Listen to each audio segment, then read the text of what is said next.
Good evening and welcome to World Today. I'm Konrad Gorlinski. Well, today is the first day of the NATO summit in Vilnius, Lithuania, and it is complete. All of this year's guests are currently at dinner after a very long and quite eventful day.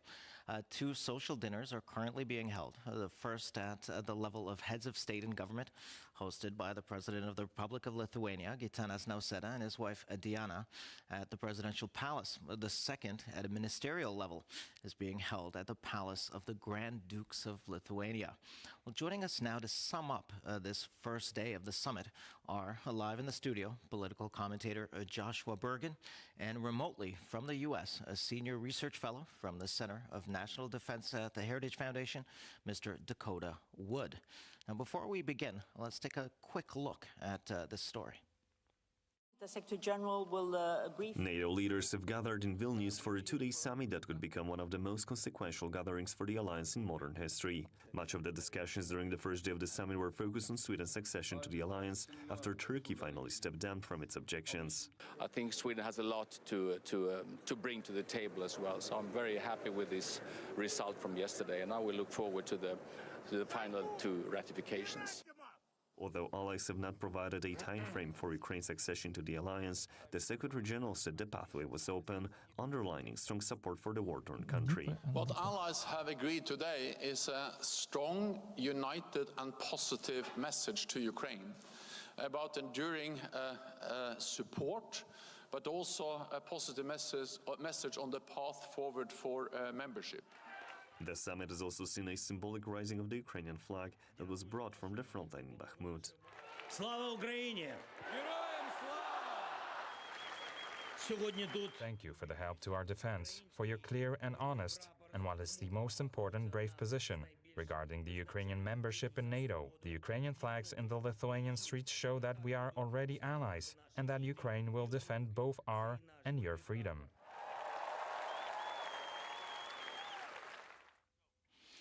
Well, gentlemen, of course, I wanted to start right away, perhaps with Ukraine.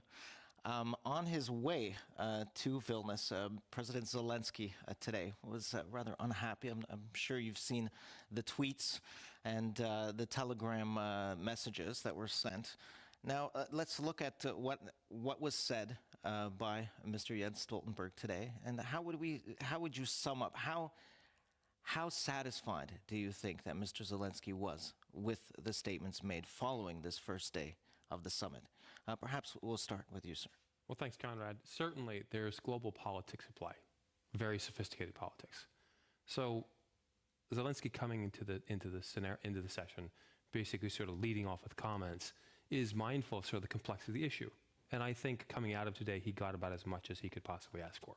Is it symbolic? Perhaps symbolism over substance? Probably. But in so much as getting the entire alliance to agree, understanding what the implications are of a Article 5 commitment, for instance, in an active war zone, I think he's getting about as much as he can at the moment. That's right. I think the expectations were a little bit higher than was even possible. Perhaps so, and I'll go further and say that I'm not particularly a huge fan of the U.S. administration's decision to take the notion of NATO membership off the table in the absence of the war being finalized. Yeah, that said, that's their choice, and I can sort of understand, but I'm not a big fan of that approach. All right, we'll get back to that definitely. Mr. Wood, any comments? Well, I agree that this is a lot of geopolitical issues. Almost all of these are driven by whatever the domestic situation is in the various countries. For example, here in the United States, there is a great debate over how easily this offer of admission to NATO for Ukraine should be made. There are still concerns about historically endemic corruption in the country, civil liberties and freedoms, form of governance. What is the continued cost of supporting Ukraine, either in its government functions or reconstruction when that begins? So, in the United States context, these are not yet resolved. So it was going to be impossible for the President Biden, to go into Vilnius and say we strongly support a rapid membership drive for Ukraine. On the other side, President Zelensky wants every conceivable reassurance and level of comfort that he could bring home to his people who have been suffering this war for almost a year and a half now. So anything shy of, yes, we guarantee membership on a certain timeline is going to be a disappointment to him. But this is the complexity of geopolitical relationships, the relationship of NATO and Russia, and entering a country that is currently immersed in a war, as is Ukraine. That's right. And I wonder what gentlemen, I wonder what you think of this. I've been hearing the word annoying and rude about President Zelensky more and more recently. I mean, from my perspective, from the perspective of the Ukrainian people, obviously he's doing an amazing job. He's asking for a lot, and he has gotten a lot. But do you feel that a lot of his Western partners are starting to get annoyed? Maybe we'll start with you, Mr. Burke. Look, cultural differences are real, but the squeaky wheel gets the grease. Mm-hmm. I'm not about to critique the man for agitating on behalf of his people. They face an existential crisis from an adversary that even just a year and a half ago was considered unbeatable. That's right. So to the extent that him and his people have stood up and they have bled on behalf of the West, not exactly. just their own we people, can't forget about everyone that. else. Yeah, I think we are doing not the bare minimum. We are doing enough, but could probably do more. And for him to ask for more, I have no reason to judge the man for that. Mr. Wood, what would your comment be on that?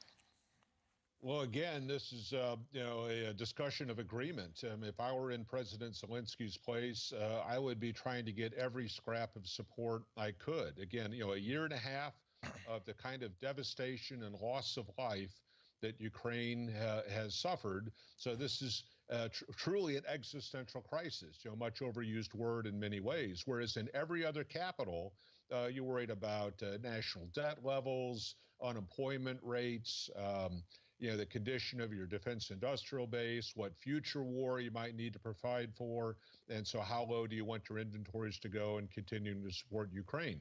So probably minimal sleep, the weight of the world on Zelensky's shoulders, and there's just going to be outbursts of frustration about the nature of support. Clearly, he is very grateful, and the Ukrainian people are very grateful for every artillery shell or tank that has been sent their way. They have almost zero ability to produce these things themselves. And so through sheer will and the willingness of the people to sacrifice themselves in defense of their country, they've been able to sustain this effort, but only because of the munitions and equipment provided by the West. Western support has been relatively timid.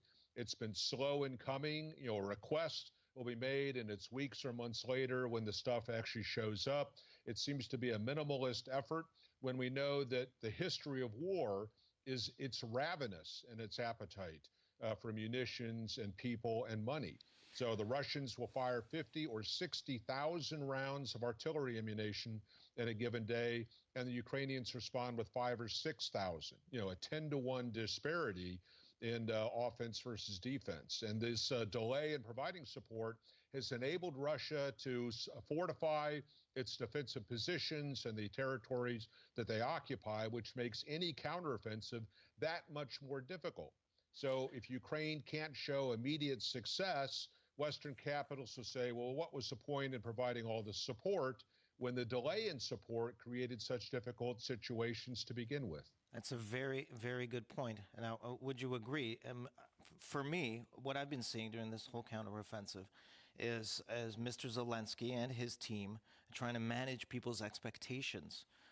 People were expecting some sort of grand counteroffensive, taking all of the territory in a few days. I mean, how realistic is this, and why do they have to keep managing these expectations? It's both a good and a bad thing, right? The last time Ukraine had a significant counteroffensive, they took back an enormous amount of territory in a very short period of time. This time, however, the Russians have dug in. Exactly. Comparisons to World War I, but we've known this for months. And I personally believe, the media has created almost a self-fulfilling prophecy around sort of expectations of it's going to be quick, and then sort of equivocated, well, maybe it won't, and now it is running slow. And this is, anybody who's paid attention in any serious way for the last 6 months has understood that this was going to be a slow slog, that it was not going to, they were not going to be yielding, instantaneous results, because again, the Russians were able to dig in and create trench scenarios that reduce the rate at which any force can go in there and rapidly retake land. That's right. Okay, so let's go back to Mr. Stoltenberg. Now he outlined 3 things that they've done for Ukraine. He made this very clear, and he said there are 3 things. One is a multi-year assistance program. I mean, this is great news. But then there are the 2 sort of. I wonder how much weight these 2 have. But there's the new NATO Ukraine Council. And he underlined that in this NATO Ukraine Council, they will be meeting as equals. And then the third, of course, is reaffirming that Ukraine will become a member, and the reduction from a 2-step process to a 1-step process. So actually, let's start with the 2, and I'll start with you, Mr. Wood. The final 2. How important are these realistically, and how much of this is just what would you call it? Show. Symbolic, just symbolic, just for show.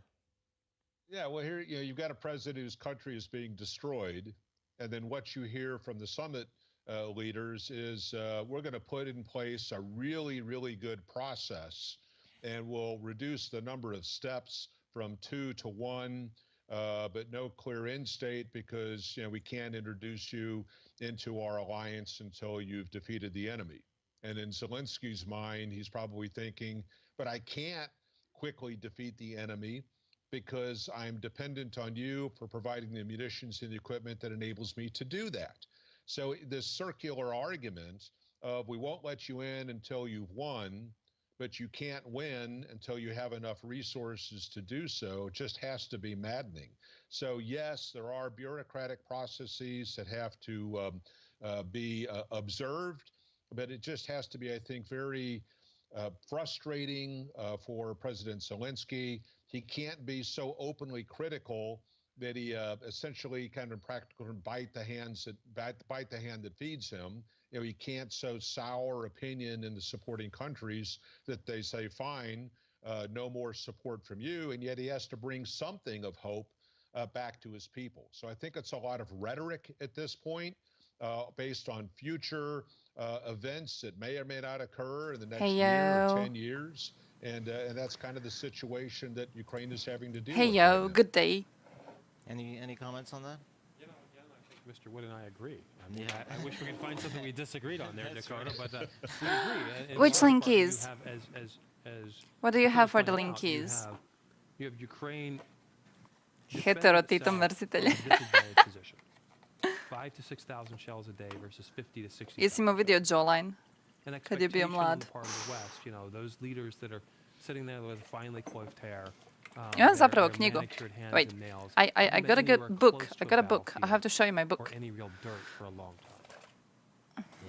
Magnanimously granting off concessions to negotiate. When, again, the term existential, his people are dying. Look at this shit. This is my Tito book. I got it for less than €1. Even his own life at times has been at risk. It's a huge book about Tito.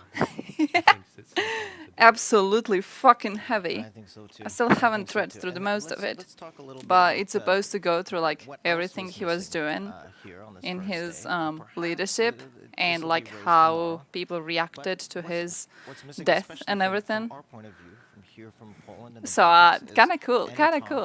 Less than €1, my dude. That you could kill someone with this shit. Cold weapon. Any comments on that? I saw that today that Georgia. I actually like to be fair. By the way, do you stream? Because your name is kind of streamy. If you're a Croatian streaming, I want to watch you. It's very hard to find Croatians who do live streams. Wait, I need to pause this dude. He's in my head. When it comes to Tito sexual, I feel like I need to explain myself to a fellow Balkan, okay? I am less interested in Tito himself and more about perceptions on Tito. I think he is the most well-known person when it comes to Yugoslavia. So What I'm trying to do is manipulate people into learning about Yugoslavia and learning about Balkan by using the person they know the most, which is Tito. And it's actually doing quite all right. Like recently, for example, we talked about how when Tito-Stalin split happened, which partially happened because the Red Army came to Balkan lands in order to reach Germany, and then on the way through Balkan lands, it was raping women area around. So Tito got quite angry, went to Stalin, told Stalin that he needs to be controlling his soldiers better. Stalin was like, "Hurdy-do, why are you angry at my troops? These are just young men. They need to live." So they had a huge disagreement over it. Let's say it like that. But basically after this, there was an interesting part where Soviets were pissed off because Tito was hating Stalin. And because of this, they started making memes, like old-timey memes depicting Tito as a Nazi, even though a man was literally a war criminal because he killed Nazis and Nazi-adjacent people. But they tried to make memes depicting him as a Nazi because they were trying to display that he hates Soviets, and hating Soviets inherently makes you a Nazi, regardless of the fact he fought off Nazis. So I thought that was interesting. So we kind of like bring Yugoslavia into the usual politics conversation, because I think a lot of people on Twitch are very stupid about Croatia. Well, I need to follow you. I don't know how much you've seen that. I don't know how much experiences you have with this. But a lot of people coming here have been absolutely stupid on Yugoslavia, absolutely stupid on Croatia, absolutely stupid on everything, basically. It was worse when I was doing gaming streams. I used to be doing Paladins live streams. People would come into the stream and they would still be not knowing Yugoslavia doesn't exist. They would still be like, "Oh yeah, how's Yugoslavia doing? Are you guys like still trying to split off or something?" And I would be like, "What do you mean? What do you mean? It's not a thing. It hasn't been a thing for years." People saying that Yugoslavia stopped existing in 1999 because NATO bombed it out of existence, stuff like that. So I thought it's really, really important to kind of look into it a bit more. Despicable times, same personalities, absolutely, absolutely. Yeah, they didn't know about the language for a few streams. I remember having this one dude who was coming into the stream constantly, and he was trying to brag about how he speaks Serbo-Croatian, which is a very hard language to speak because Serbian and Croatian have some like differences that are now mixed. And basically speaking this one, you can speak both of the other ones, but it's like an extra hard language to learn. And I had to explain to him that like, no, that's not really how it works. It's not extra hard. It's same shit. It's the same thing. You can learn Croatian. You can go to Serbia. Probably going to do as well there as if you will knowing Serbo-Croatian. This is all basically the same thing, my dude. Prettiest part of Yugoslavia we came to. Ooh, illegal. Throw him in jail. USSR still going okay. To be fair, a lot of people do pretend USSR still exists. So, you remember how many people were happy when Russia had the St. Petersburg Economic Forum and they had flag of USSR there, USSR and also the Russian Empire. NATO ascension, and the fact that there's no presence there, I can only conclude as a long-time observer is a reflection of some of the political reality of Georgia today and its own sort of alliances with Russia. It is unfortunate. What is it? Okay. Mr. Wood, any comments on that? Mr. Wood? No, I mean, I agree with this, that there are a lot of things that weren't mentioned. You know, over a million I think Russia war doesn't exist refugees in anymore. Poland, even more than that, 1 million. That's gonna be a big 0.23 meme in Germany. few years. The shifting, reportedly, of tactical nuclear weapons from Hey, Russia Pekod, into how are you doing? Belarus. The mobilization of Poland to guard its Updates on eastern Ukraine. The updates on Ukraine so far are lots of new aid, lots of new weapons coming from the NATO summit. So we're doing well on that front. Okay situation on the front line. So we've been destroying a lot of fuel. What's the word? Tanks. Ammo depots. The situation is good on that one too. I think two big Russian generals have been denazified recently, so that's a big thing too. One of them, Dennis is talking about one of them. We need to watch Dennis on that. Where's Dennis? He's talking about one of them. I don't know his name. But we showed him on stream yesterday for a little bit. This one, being denazified. The other one is the one who was running around, and then he was shot 6 times. It was really rainy, so there were no witnesses. He was shot at 6 in the morning exactly. So we got a lot of info about it coming from interesting sources. I do wonder where that story is gonna go. I think it's being used at this point to kind of scare Russians into, you know, being fearful, into checking under their beds before going to sleep to see if there's some Ukrainians there. So, so far the situation overall seems relatively goodish, to be honest. I'm quite positive about it. I am relatively... I don't want to say I'm disappointed in NATO summit, because I had really low expectations from the start. So I didn't expect too much, but still, it's, I don't know.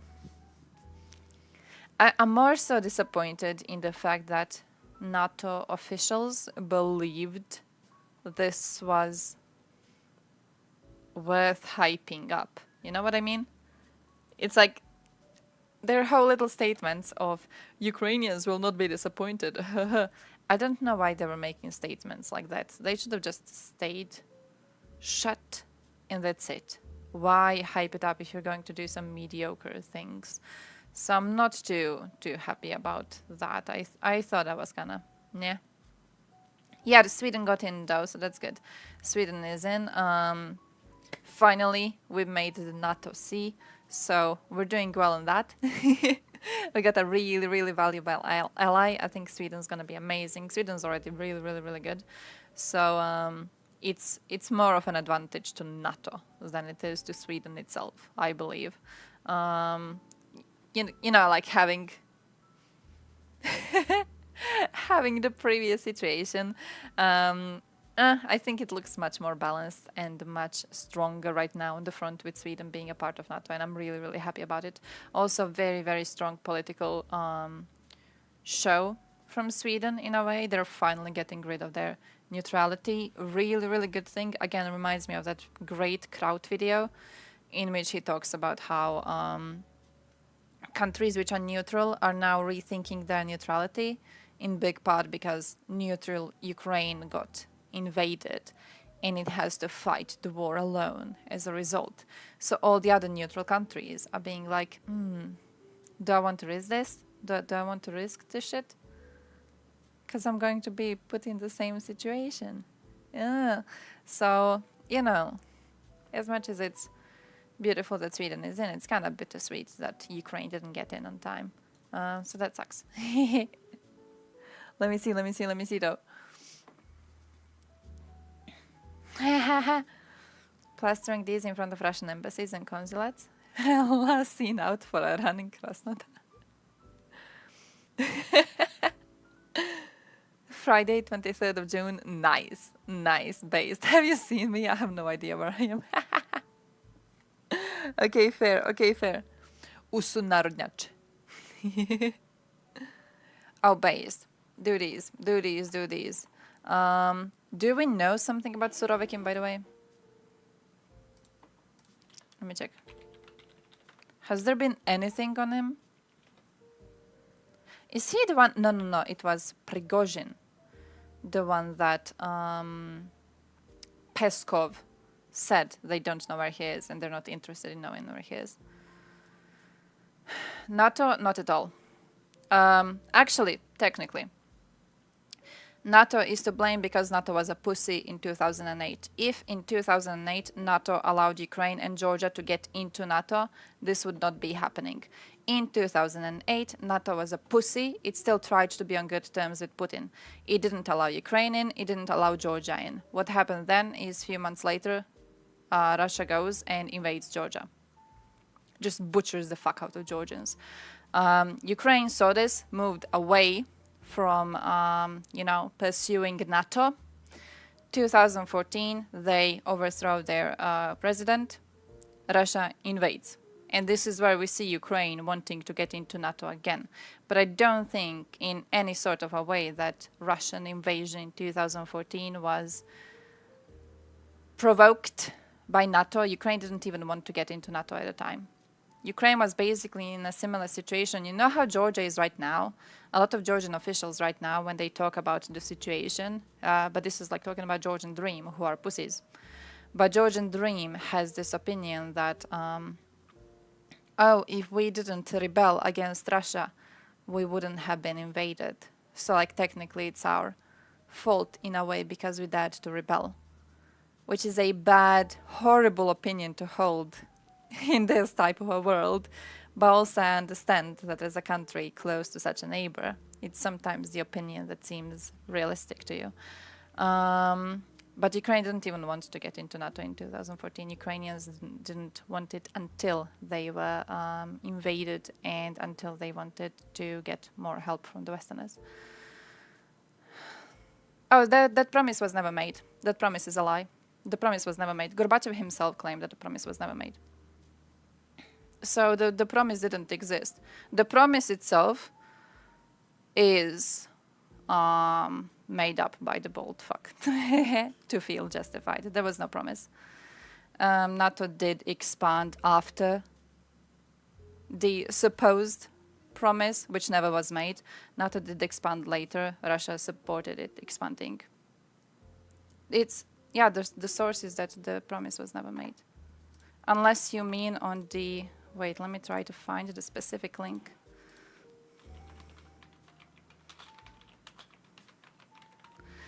Let me try to find, unless you mean on this denial. Because the thing is, the expansion, not only was there never any expansion, the promise not to expand would also make no sense. Because at the time, what you had was like NATO states, and what you had were USSR states. We didn't know USSR is going to disband. So when it comes to the spheres of influences, we didn't know there's going to be a crumbling happening. There was no point for the promise to be made, but also it was never made. The promise doesn't exist. People keep on trying to quote different events when the promise was made. Not a single one of them actually has any sort of such a promise being made. I've looked into all of them so far.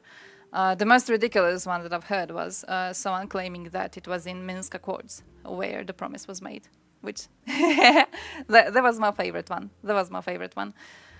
But yeah, there was just no promise, no promise. The thing is that for the promise itself too, if you look at Putin's conversations previously to doing the invasion, he never mentioned any threat of NATO. He never was mentioning that he doesn't want NATO to be expanding or whatever, that NATO has to hold on to this promise. It is a talking point specifically created to justify Russia's invasions. Russia promised not to expand to the West. I mean, technically, if we talk about, we talk about Budapest, technically, it did promise not to use force against Ukraine, and then it went and fucking invaded. Hey, yo, Cygnus, how's life going? How was the beach? What's the temperature there? It's 34 here right now. So I'm not really happy about that, to be completely honest with you. Just noticed it, didn't want to notice it. He was 2 years when Russia invaded Ukraine first in 2014. Bro. We were told then, guys, not ask for weapons. 24. Negotiate I'm with jealous. terrorists and do reforms. Oh, dropped to 33. We behaved well. We've done reforms. We've negotiated Minsk. We didn't ask hard weapons. And Russia invaded us with a genocidal war. And now the NATO summit is telling us, wait for more. And, when I was leaving Kiev, and my son is now sleeping in the corridor because of the air raids, I had to explain my son that Croatian wine, it is. in order to meet President Biden and to ask him to invite Ukraine to NATO, that soon you will not need to sleep in the corridor. Well, Ukraine was denied yet again NATO membership like a child. They were patted on the head and said maybe later we'll think about it. And NATO response was absolutely cowardly when it comes to that. As much as... How do I say this? Oh wait, let me say this. I'm having conflicting... I want to say views on how to comment on the NATO summit.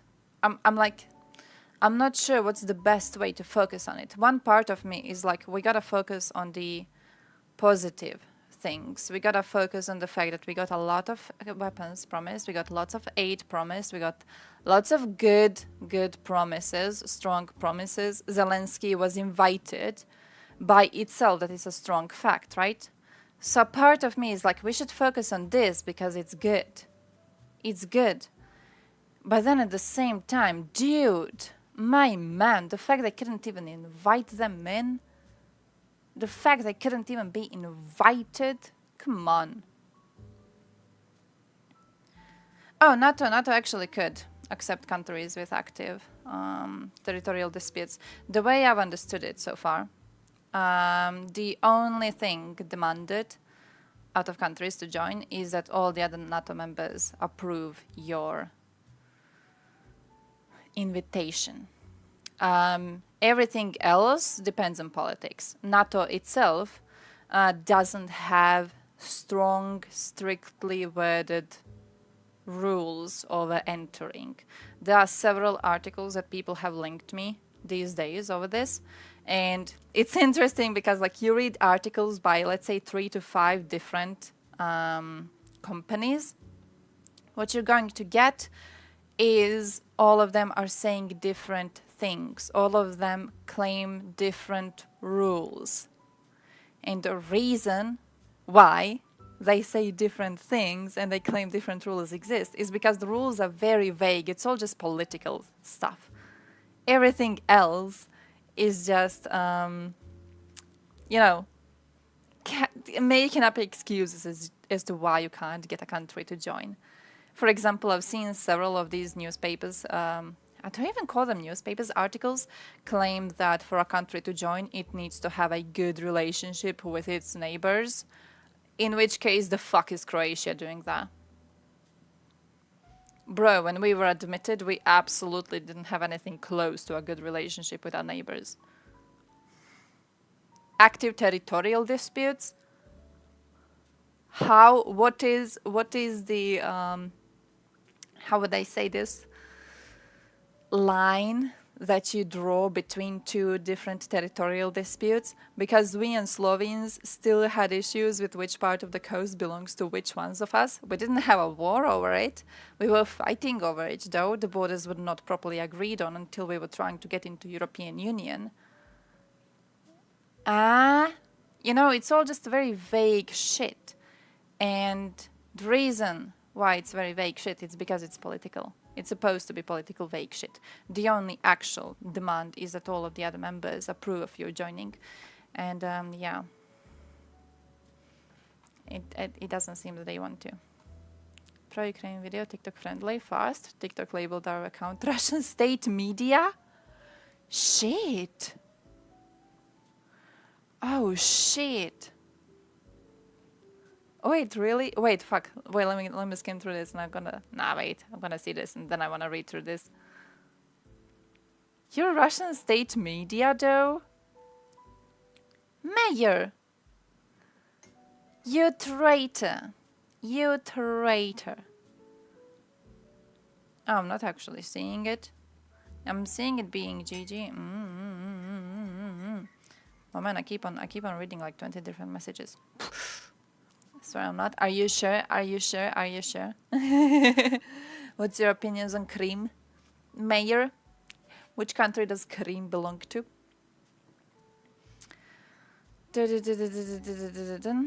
Myth that NATO promised not to expand eastwards after the Soviet Union dissolved.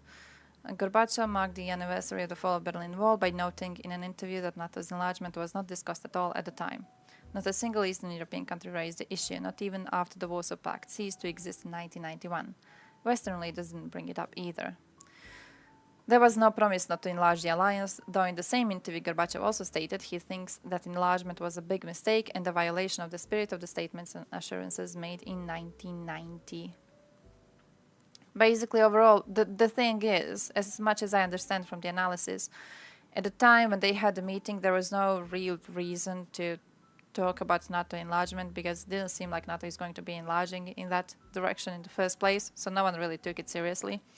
And then countries started demanding to be joining NATO. And then what you had was Russia being absolutely chill with it. Russia was invited to NATO summits until... Was 2008 the last time they were invited to NATO summits?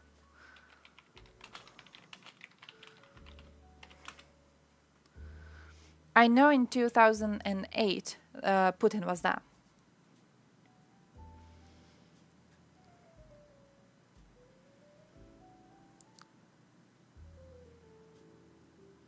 Great. On the 1st April 2014, NATO decided to suspend all practical cooperation as a response to the Russian annexation of Crimea. 2014, my dude.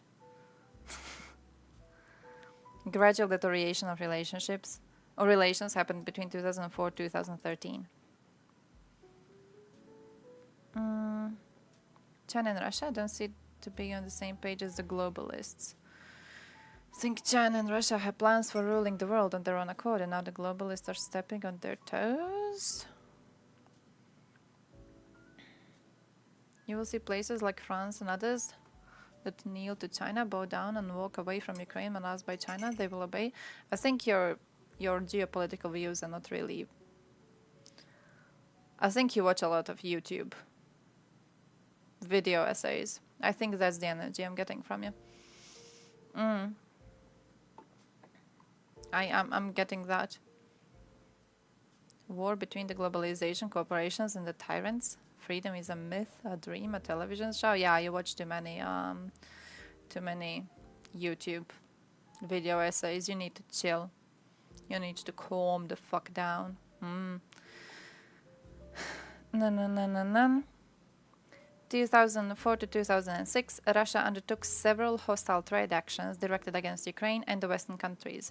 If you remember this, this is when in Polish newspapers they had the article written about how Europe has abandoned Ukraine because Europe at the time was still continuing to do trade with Russia despite the fact that Russia was blackmailing Ukraine. So, yeah. Certified YouTuber. Oh, what's his name? The vampire one? He has the views. It's like when people talk to you about how freedom isn't real and stuff like that, it gives me the energy of people watching YouTube pseudo-philosophy videos. You know, those people who like make up theories of how the truth itself is controlled by the elites and shit like that. That's the energy. Oh, the Matrix. Yeah. YouTube is better than Twitter or TikTok? To be fair, on one hand, yes, but on another hand, creating content on YouTube is very, very hard. And creating content on Twitter is really easy because you just go and you type in whatever shit you have on your mind. So, you know, you want to be sharing your philosophical views? I think Twitter is easier. NATO summit is a complete shithole if the main makers are just pussies, which they are. Which they are, I think. It just... I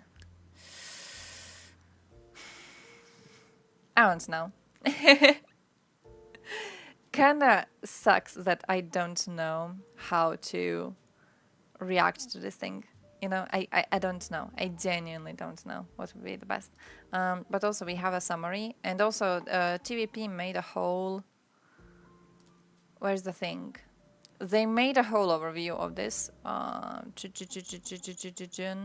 Hey, we could actually see this one. It's not doing enough for Ukraine. It's kind of short. Special edition thing, but it's almost an hour long. And I'm very much doubting we'll be able to watch an hour-long video on stream because I always pause them millions of times. But also I've saved our other most watched sources too to kind of go through their opinions. Not like there are millions of arty shows to send. We could make more. We should make more. But also we do have a lot of shit in our garages we're not selling. I think that's what's pissing me off, maybe more than this. I don't know. Like, come on. Why are we pretending like we can't afford to send more than we are sending, you know? That's what angers me. Wait, they have a video on members not pulling their weight. Here it is. Like,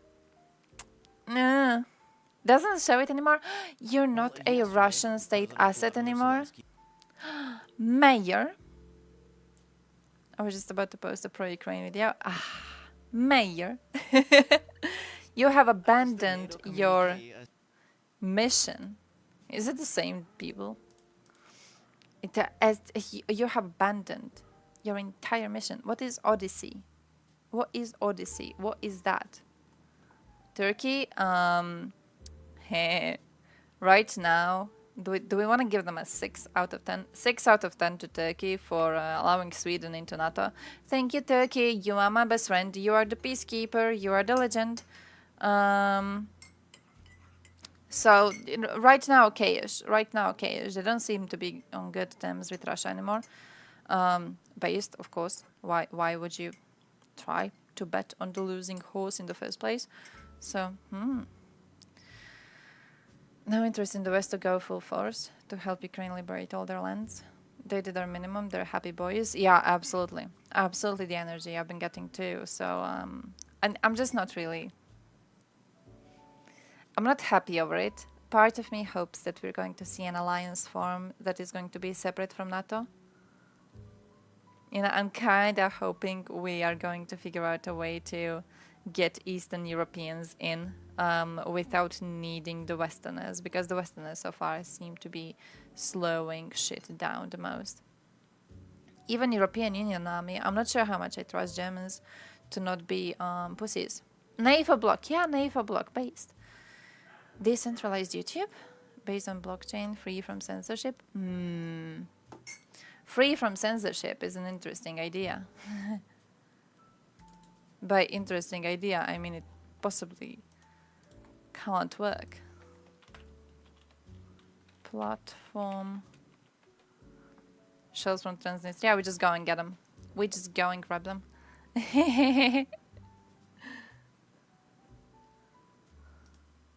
What are you? Am I going to see something not safe for work if I click here? Hey yo, Peter, how's life going? How is life going? How is everything? Looks like YouTube. Looks like YouTube. Fortune 2.0. Yeah, just like in videos. I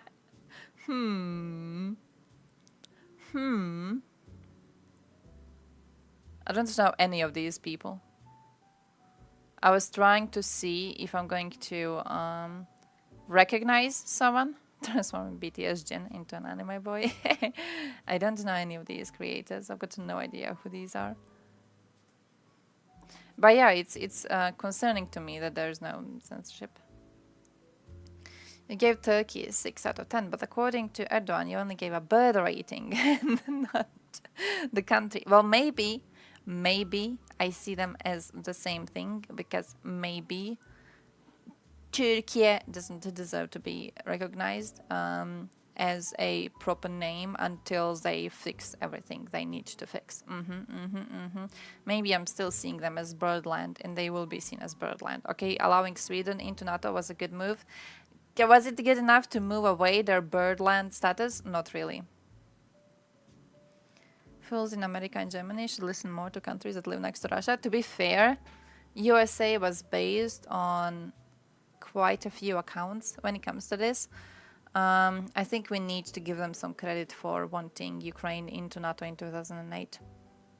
I think that was alright. Very messed up to be labeled as a genocidal maniac controlled terror state. But wait, wouldn't you just be able to be like, hey guys, can you remove this? Hey guys, can you fix this? I mean, your reach would probably be fucked though. That is true. I would assume that your videos wouldn't be reaching anything. When, or rather if, the Turkish parliament ratifies this, preferably before Christmas, then I might give them 4 out of 10. Okay, fair. Fair. Never trust them too much. True. 2010, before they overthrew Erdogan, I mean, do you think they will overthrow him? Because I don't really have too much hope into the Turkish society. No hate to Turks, but it gives me the Serbia energy, you know? It's like, oh, your leader is shit, but your leader is shit because you chose him. You like this, my dude, you like this. When I see the way Serbs are commenting on Vucic and like the bullshit they fall for, I want to know, man.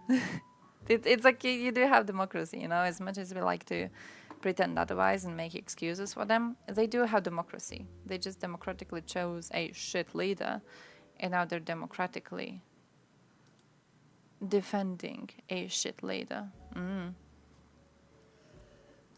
He blasted NATO leaders' joint statement on Ukraine. Also, Zelensky was based. Membership, decrying its lack of concrete timeline as unprecedented and absurd. And we cannot forget about his tweet, as Zelensky frustrated Ukraine's advocates inside the alliance who believed they had secured a win for Kyiv by pushing the United States, Germany and other reluctant countries to consent to extend an invitation to Ukraine to join the alliance where the allies agree and conditions are met. Conditions. Well, to discuss this issue, we're joined by Professor Oleksiy Haran from the University of Kiev Mohyla Academy. Professor, thanks very much for joining us this morning. Shut up. Look at this.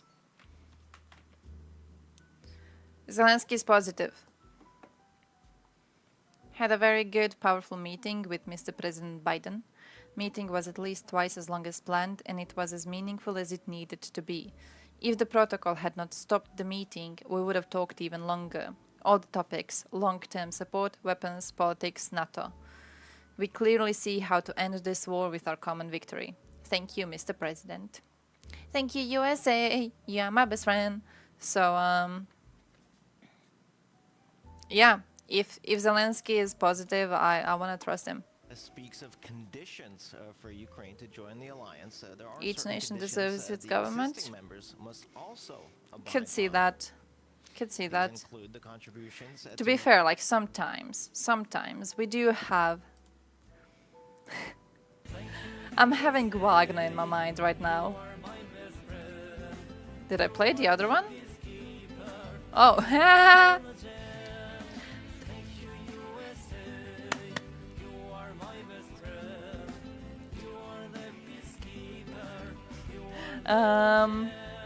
but yeah, overall, look, if he's positive, I'm positive. I think Biden's placing a lot of his campaign value in being a good influence in Europe, actually. I think he's going to try to use it as a way to get votes by being like, hey guys, Europe likes us now because I did this thing to stop the invasion. Herdy-dirty-do. Look how strong we are as a nation. Look how strong we are as a country. Bravo, USA. Bravo, bravo. I think he might be using it. I think this might actually be relatively high on his list of priorities. Like, we're talking about a man who suggested bombing Belgrade in 1999. I think Biden's relatively well motivated to act on European affairs, which in the current situation is good because we need USA. Usually, if it's a relevant link, yeah. What is it? What is it? Thank you for invitation. Is it something related to the conversation? To join NATO. It's only rightful thing to do. It's only right. Okay, well, let's start with Mr. Stoltenberg's statement that what he called a strong package. Now, obviously, Mr. Zelensky doesn't feel that way. If Mr. Zelensky is unhappy, what do the people of Ukraine feel right now? Fair, could be his office. Let me Fair point. clarify at least what I understand. Look, the package of military support and the military support, we are very grateful for military support which is provided by NATO, and it, as far as I understand from the results of Vampire, you really need to watch less YouTube bullshit. So definitely we would like to have. Oh, they see. Oh yeah, I'm not really gonna watch it. But like, yeah, if someone in chat is interested, they can. So this issue had to be solved a year ago, you know. So it's delayed. But I would say that NATO is supporting us, I mean, militarily. They do need someone younger, definitely. So we are grateful here. I think if we are talking about Vilnius summit, and I Yeah, believe it would be a next based. question, that would be about political issues. So again, we are thankful for military support. It is delayed. We would like to have it more, but that's Fucking Trump, my that's what we dude. have, right? So I think if To be fair though, like, doesn't it remind you kind of our elections? We had Milanovic, and like the second option was Kolinda, who didn't feel like being the president at all. And then the third option was Škoro, who somehow was the worst option out of all of them, because he couldn't just shut the fuck up. Like, they were all fucking bad. Oh, I do think he's hilarious. I actually think the position of a president is the best position he could have. Because he doesn't have a lot of power. So he can just make his jokes and we can be like, ha ha ha, laugh at the clown. But he can't really do too much, you know? Like, I'm positive about that. I'm happy about the fact that he is not really in a position where he could do some harm to the country too much. He still is doing some harm, and we have seen that he is interesting on his positions on Russia. But, like, you know, at least it's not too much harm. I think he's good. But, like, from the outside, you know, when you look at him, it's like, is this the best politician you had to represent you? Really? Out of all of them in the country, this is the one you vote for? Come on. Hunter Biden, holy shit, Hunter Biden for the president, and the flag of USA just turns to like a humongous image of his cock.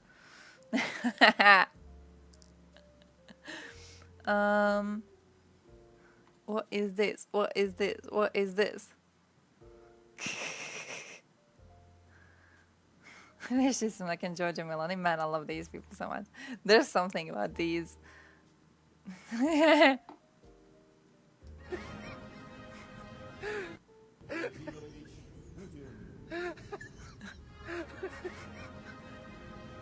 Whose fucking video is this? Whose fucking video is that?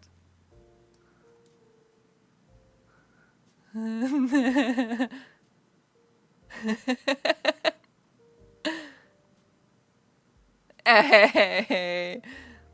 Oh, this one. Okay, we saw this one. This one was actually good.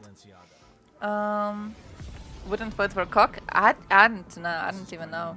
Free meth to homeless people? I'm voting for Hunter. It's going to be more vibrant than a Venetian carnival. Don't miss out. Zelensky? I'm GG with Zelensky, personally. I think he's doing alright. I think he's doing an alright job. I do think he was...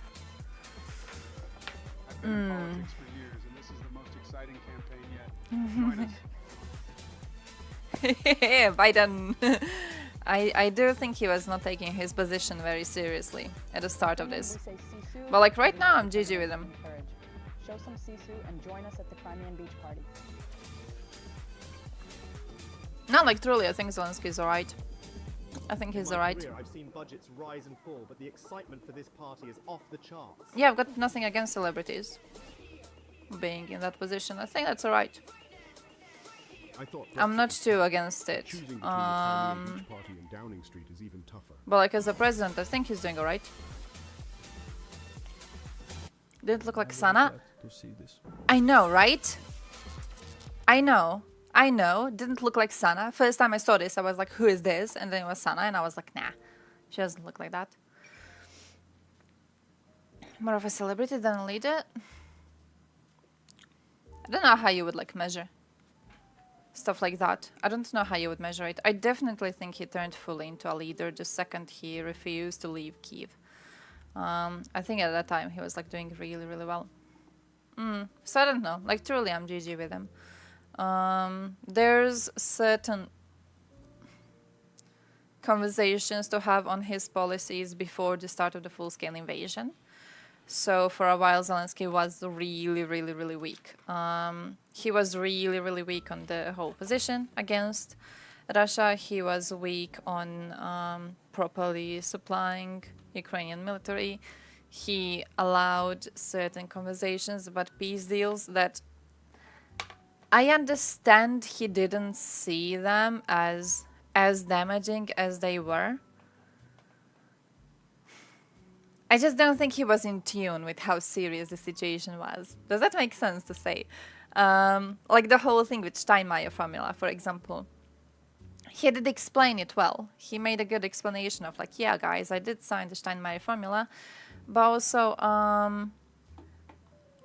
this doesn't mean I'm giving my... What's the word? It doesn't mean the country to Russians. Because in the formula it says that OSCE is supposed to be observing the elections, and OSCE will not observe elections on occupied territories where there's warfare happening. So I'm not going to be, you know, giving these parts away. I'm basically demanding Russia that if they want to see free and fair elections happen, which I am allowing, they need to pull back the heavy weaponry. Understand the ideas he had. I don't really think he was aware of the danger of Russia at the time, which is, I don't know, sounds a bit silly to say about him. But also I think, like, right now, I truly think he's doing an okay job. Yeah, they have... Who did the interview? Was it 1420? No, who did the interview on, like, Ukrainian views on Zelensky? And I thought they were really, really good. The street interview one. And I don't know of like how many of them didn't really support him previously because he seemed too weak on Russia. But then with the start of the full-scale invasion, he actually turned out to be a lot better, a lot stronger as a leader than what people expected. I thought it was good. Like, I truly think right now he's doing a good job. When it comes to whether or not it's PR, I don't really think it matters. As much as I don't think it matters for any politician. You know what I mean? Like, if you look at any person in political scene, you could be like, hey, are they doing this to get more votes? Are they doing this to be more popular? Are they doing this out of the goodness of their heart? I don't really think it matters as long as their effect is good. You know what I mean? I don't think it really matters. It's like with Biden, for example, and him helping Ukraine. I don't think it matters whether Biden is helping Ukraine because he actually cares about Ukrainians, which I don't really think he does. Or if he does it to get more votes in the future, or if he does it because his team is telling him to do so, you know, stuff like that. I don't really think it matters. I think what matters is that Ukraine is getting weapons and Ukraine is getting ability to liberate its land. And because of this, I'm like GG with Biden's existence. Now, what happens behind the scenes... As long as we don't have any specific evidence, like videos behind the scenes or something of what's happening, I'm not really a person to be making too many guesses. I'm just happy something's happening. Yeah. I'm just happy it's going on. They removed the label? Oh, Russia state-controlled media. My man.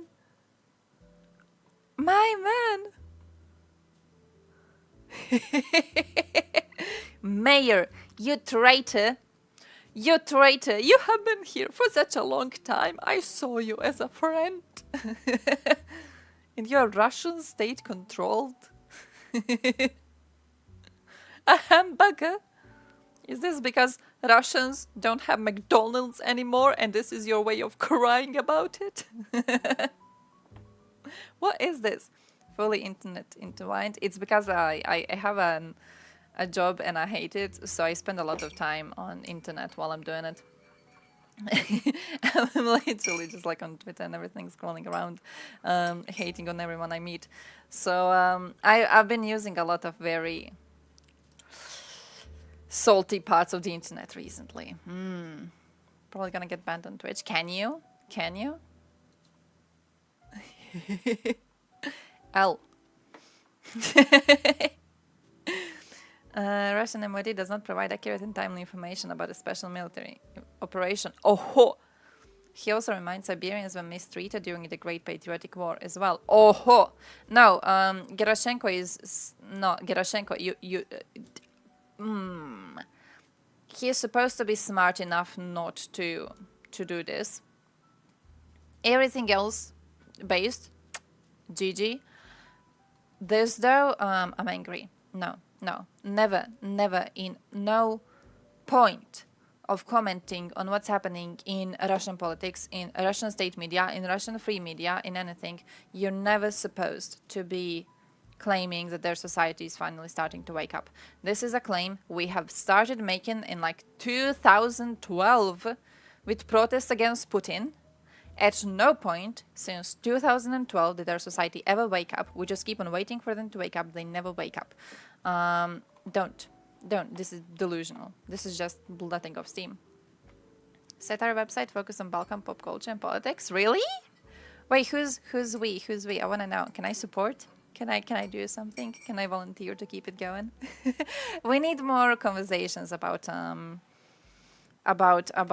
Balkans in a way. I'm happy about that. Really? Wait, sure, if you have a link or something, I would love to check it out. I would love to check it out. Holy shit, 20 people?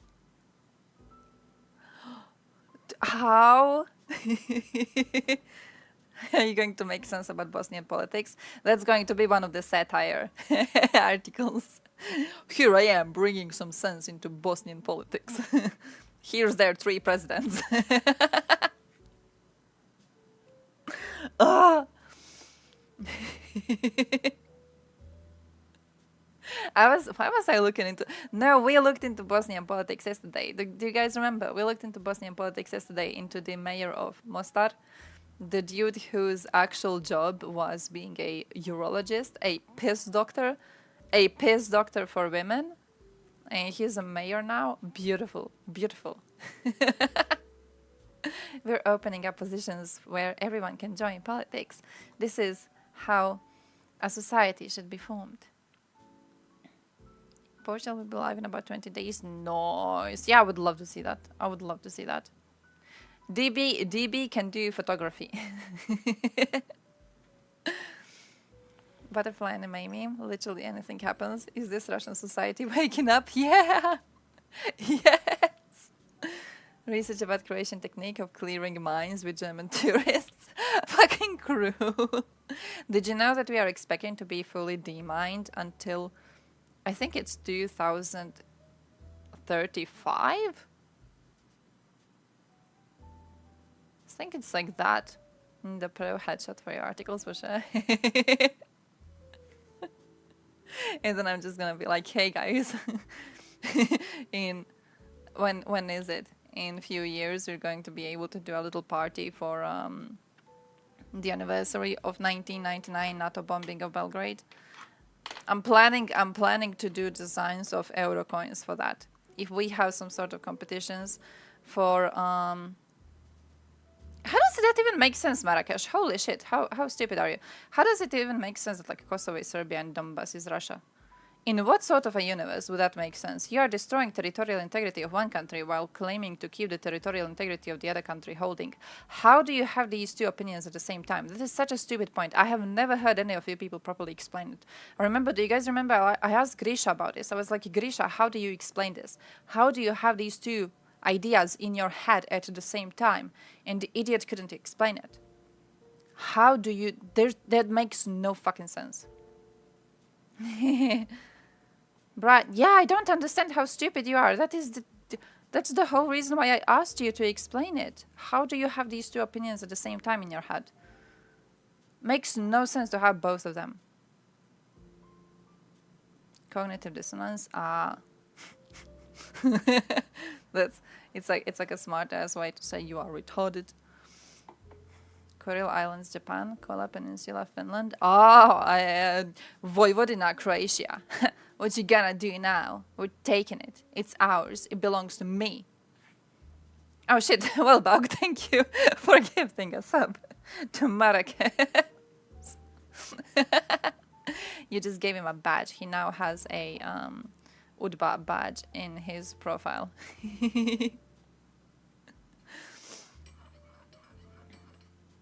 Bro, Russians have hated your people. The fuck are you talking about? The Russians have hated our people. Russians have hated everyone. Russians despise you. You know what Russian military was doing when it was passing through the lands of Balkan to reach Germany in World War II? It was raping everyone they saw.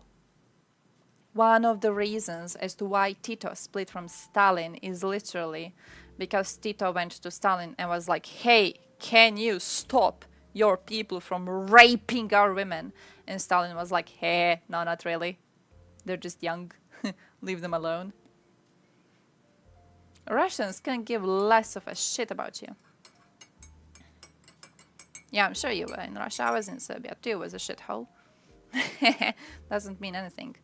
Doesn't mean anything that you were there. In the same way, I could be like, yeah, I was in Serbia. You know what I've learned about Serbs?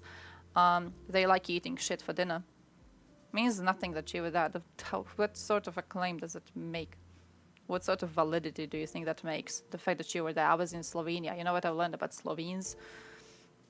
They have millions of cash money in their wallets, every single one of them. Not a single Slovene has ever had any sort of an issue with money. When they cry, it's just like money falling down instead of tears. That's what happens. I was in Slovenia, so I know. I'm a good source.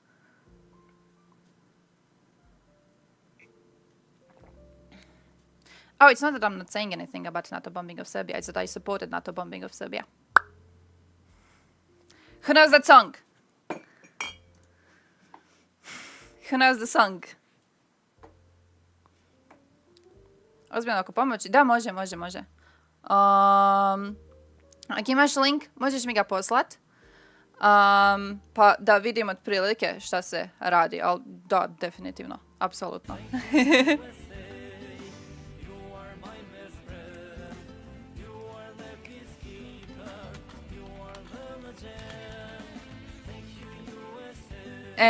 Može. Hvala.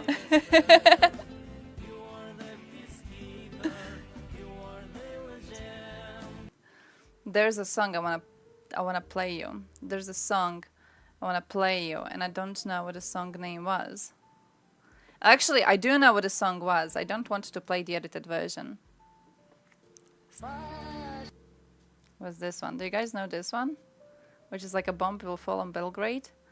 There was a meme version of it, but at one point it plays. Where's the superior playlist? Što se mene tiče, ako planirate na neko formu volontiranja ili nečeg, ja sam ok s tim dok stranica ne krene. Ne znam koliko vam je onak jaka stranica, iskreno. Jer pisala jesam, ali onak freelance. Online nisam nikad zapravo ozbiljno pisala, tako da. Apsolutno do duše, apsolutno sam zato. NATO 1999, there must be something good. Actually was something good. But here's a reminder, you guys, that I'm starting a petition. So in 2029 on Eurocoin, the same way we took Tesla on Eurocoins because Tesla is a proper Croat. In 2029 on Eurocoin, we're putting Belgrade to mark the anniversary of this. Maybe some fireworks around. What? What? How the fuck? Ti baš neke celebrity, hoće ti Severina pisat, vrate? Kako? Gdje? Će Milanović biti tamo osobno? Mislim, nice. Oh, advertising budget. Okay. See that part where it goes into like, and every time I play this, there's people who are like, why does it play the air raid siren? I don't know. It's because whoever made the edit was like trying to meme around.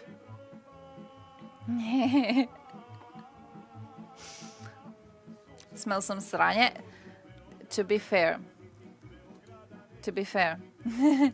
You guys remember last time we got into like Balkan parts of the internet and we got a bunch of Balkan people? Because I remember that specific one of them really against NATO. Don't understand Croatian good enough. Yeah, he said Croatian lore, okay? I'm giving you Croatian lore now. I'm giving you Croatian lore. They're working on some sort of like the satirical website, which is supposed to be focusing on Balkan news and politics, stuff like that. And he's saying that they expect around 10,000 visitors in the first month, which I think is a huge number. So I asked him if Severina was going to be writing for the site. And Severina, you guys know Severina. I remember first time on stream I talked about Severina, and some of you have seen her video. So I know some of you know who she is. She's a Croatian singer, one of the most famous people that we have. 3 months. She had that porn movie made. If you were ever on any sort of a porn site and you got recommendations of Croatian shit, you probably got her. She had one video which was like very, very, very, very, very viral. Like I remember the first time when I made some joke about her on stream, and someone in chat was like, "Severina, I've heard that name before," and they knew of the porn clip. So yeah, Severina is the best thing Croatia gave to the world. She actually had really, really good, what's the word? Really, really, really good Eurovision performance. So yeah. NATO was killing people in Iraq, Syria, Libya, son. Why were you silent? First of all, I started streaming politics like 2 years ago. So now, bro, I wasn't even talking about anything at the time. I wasn't looking into politics. But also the thing with like NATO is killing people in all these countries. Talking about Syria, so I have something like very interesting to point out to you, by the way, for example, is the fact that Russia just vetoed the lifeline for millions of Syrians. Russia just vetoed the UN-sponsored aid to Syrians. That's what they did. So, you know, blaming just NATO for this is fucking ridiculous. Whenever people do comments like these, like when they do, oh yeah, NATO is killing people in all of these countries, most often you know they have no idea what they're talking. Whenever you barge in with like a couple of countries mentioned, what I've found usually is that if I ask you about any of these countries, you will not know what's happening there. So for example, for Syria, like, do you know what was happening in Syria? Do you know what Surovikin was doing in Syria? Do you know why Russian political commentators joke about Surovikin? Do you know the jokes about his last name? Do you know what he was doing to civilians in Syria? Do you know what Assad is doing to civilians in Syria? Do you support what Assad is doing to civilians in Syria? Do you think it's a good thing? Like, how would you do a proper analysis of the situation? But also, no, I very much don't think we have double standards. That's also a stupid comment. You keep on giving like very stupid comments. When NATO invades a country, everything's fine. When Russia defends itself, then it's condemning. Russia isn't defending itself. Russia is invading. You can't claim Russia is defending itself by doing an invasion onto foreign territory. That is absolutely not what Russia is doing. Russia is invading a sovereign nation right now for no reason. So yeah, but also yeah, the idea of like, it's very, how do I say this? It's very obvious you're a fucking Serb, because only a Serb would make a claim that the greatest enemy of Balkans is NATO. No one else. It's only the Serbs, and it's always the Serbs. It's always Serbs bitching about NATO because, you know, NATO was the only party which dared to bring war back to Serbian soul, where it started from. It's always you people bitching about it. It's always you people being lousy little losers. So, you know, it kind of sucks. I'm pretty sure if you ask anyone else in Balkan, they're going to be quite happy with the fact that NATO got involved and finally, you know, brought some justice. But, I'm not too surprised by the fact we're getting, you know, anti-NATO Serbs here. I'm not reading only European news, actually. I am reading news from all sides. I do follow Russian news regularly. I do follow European news, both those critical of these alliances and those not really critical. I follow news specifically from different European countries. So this is also where you get like different alliances forming and everything. For example, News Now is a good source for this. I don't know how many of you people use News Now, but I have to advocate for it every few streams. News Now will give you a collection of news. So, for example, right now we could go, let's go Europe, and then let's go Eastern Europe, for example. So you go Eastern Europe, and then you have a bunch of news, all of them from different sources. I do have Reuters highlighted. What else do I have? I think I have like Associated Press highlighted. I'm not sure. I'm seeing Reuters right now.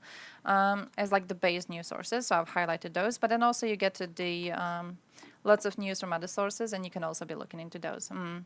So that too. Straight from the Almighty. Oh, Crimea was invaded after Shell was about to sign the gas contract with Ukraine. And now they are in the most fertile regions of Ukraine when the world famine rages. So like for resources? I've seen, when it comes to like explaining the reasoning, I feel like I've seen so many reasons that it's, at this point, it's like, I don't know which ones of them are actually real and which ones of them are made up in a way to take away from Russian genocidal lust. Don't want to say it like that. It's like, it's a it feels like it's taken away sometimes from the fact that Russia is just filled with genocidal maniacs who are really, really into imperialism, Like, we could use it, you know what it makes me think, okay? I look at it from the position of Yugoslavia, basically. I'm trying to, like, explain that to you. So, when Serbia invaded Croatia, the reason why they were doing so was because Serbs have this dream of Greater Serbia. So, there were lands, Croatian lands, which they saw as lands belonging to Serbia, rightfully being Serbian. So when they did the invasion, they were trying to claim these lands. It didn't work, but they were trying to do so, right? Now, I could imagine that if we wanted, we could claim that the reason for the invasion were not these lands, and that the reason was actually, Croatian fertile lands, Croatian abundance of fresh water, stuff like that. We could be making like resource claims, but in the core of this invasion was imperialism. And I think it's very similar to me the way I see a Russian invasion in Ukraine, which is like, yeah, I see all the resources, all the very valuable resources Ukraine has, but I still think when it comes to the way Russian military and Russian society itself is motivated, I think most of it just comes from imperialism. We got Russia and Syria in the title. Oh shit, yeah, that too. Interesting, because it's actually on a shit thing that Russia did to Syria. They're actually like bitches right now on this.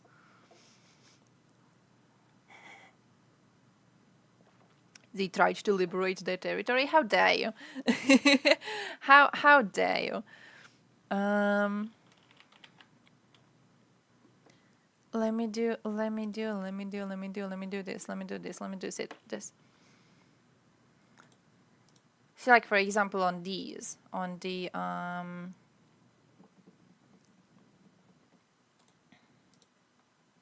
UN, you can look into Syria UN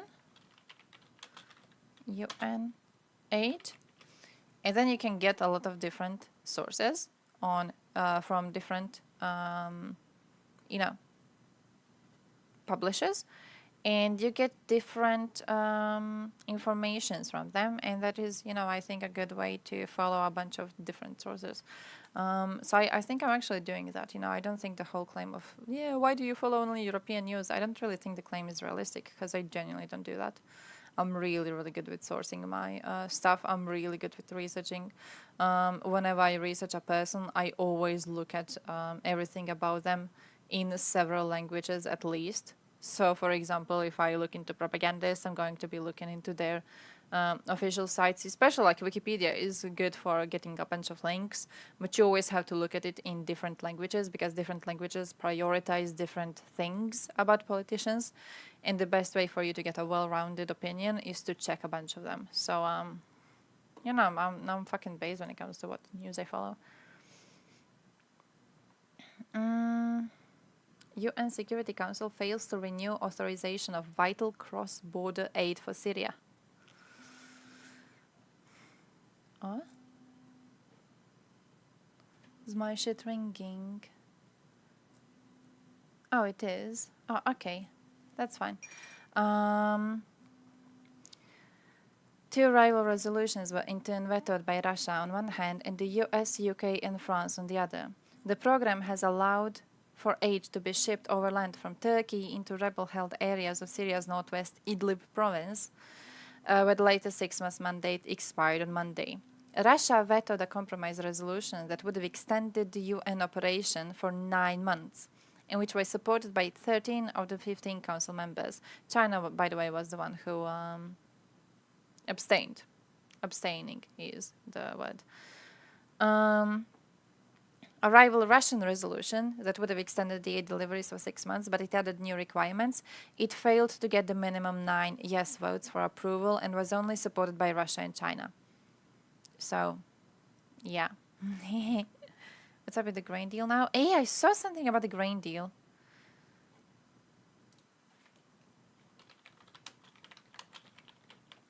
Saw something about the grain deal.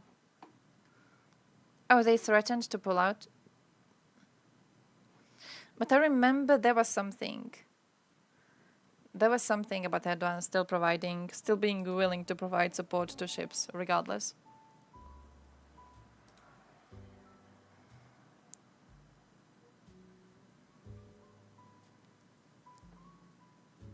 Mr. Zelensky favors continuing the initiative. Mr. Putin has some suggestions.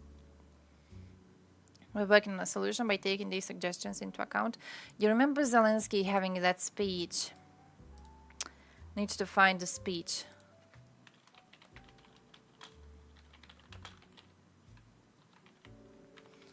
Where he calls Putin a princessa.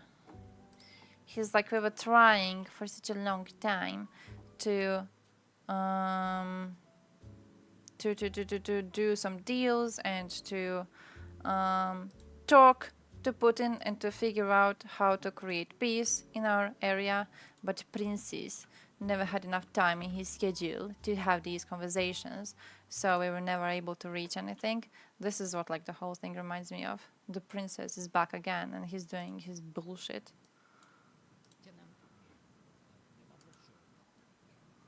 Про що з ним говорити? От дивись, Бруно, я хочу тобі привести приклад із мого життя. This one. В 19-му році я став президентом. Було багато різної критики, люди не хотіли говорити з Путіним, а я сказав, я буду.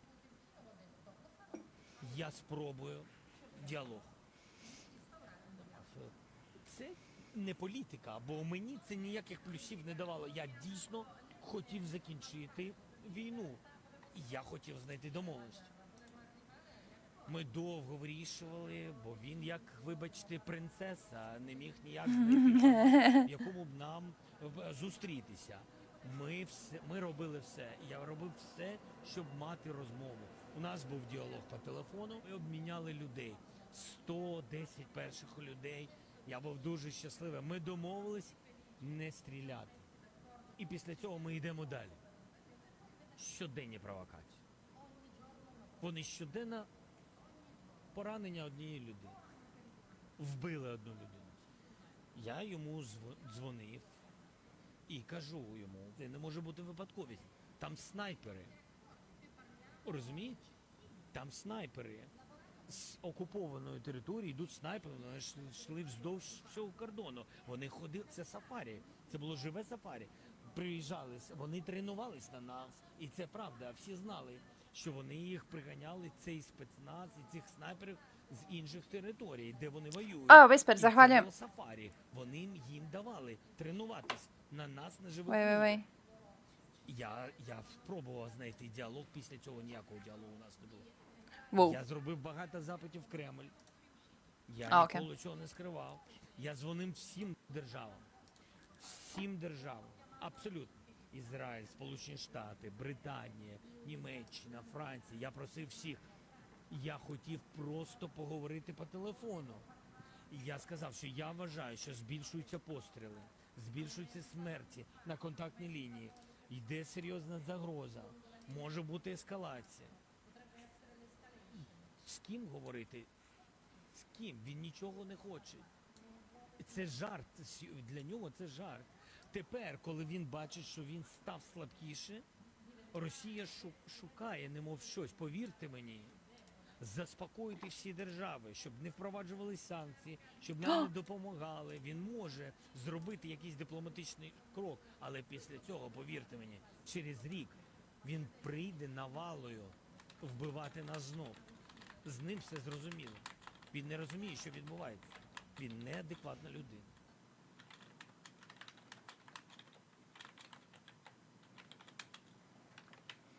Wait, I was trying to log into my other browser. And I forgot my fucking password. So I have to reopen this one. But yeah, what I wanted to say is overall, fuck Putin for doing this bullshit about the deal. Man, I'm hoping all of his plans just crumble. I'm hoping none of his plans on this work. So wait, where were we on this one? We were on this one, but also, oh shit, I also want to show you Dennis. We didn't go through Dennis yesterday. I think we must have time for Dennis today. But also, another thing that I need to show you is that Soup Central is making videos. So maybe we also need to focus on Soup Central. Today is focusing on a Finnish propagandist. So because we got some Finns, okay, we got some Finns around, we actually might watch this one.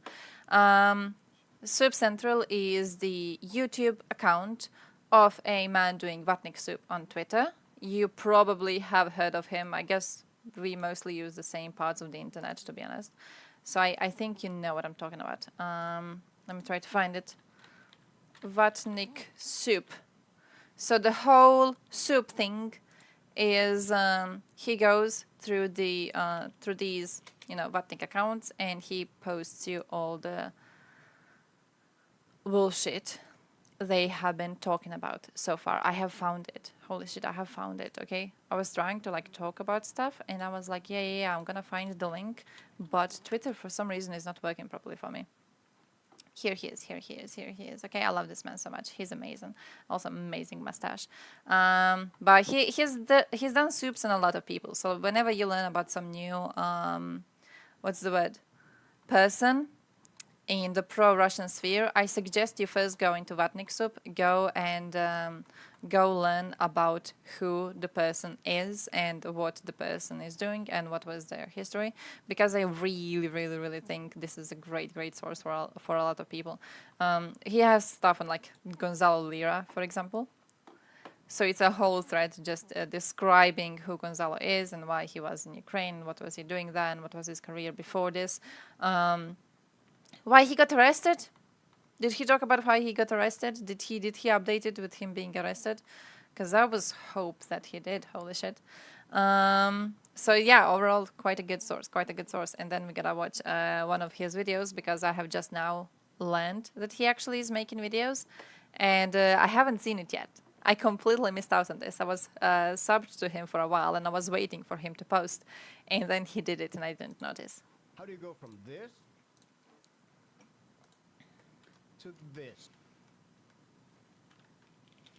You'll find out in today's episode of...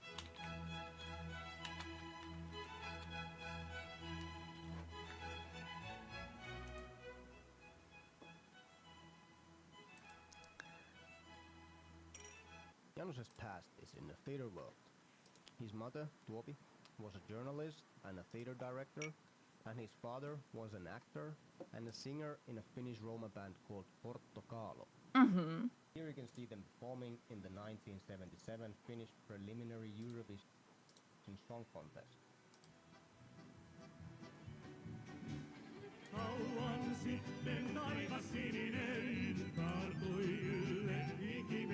Nice.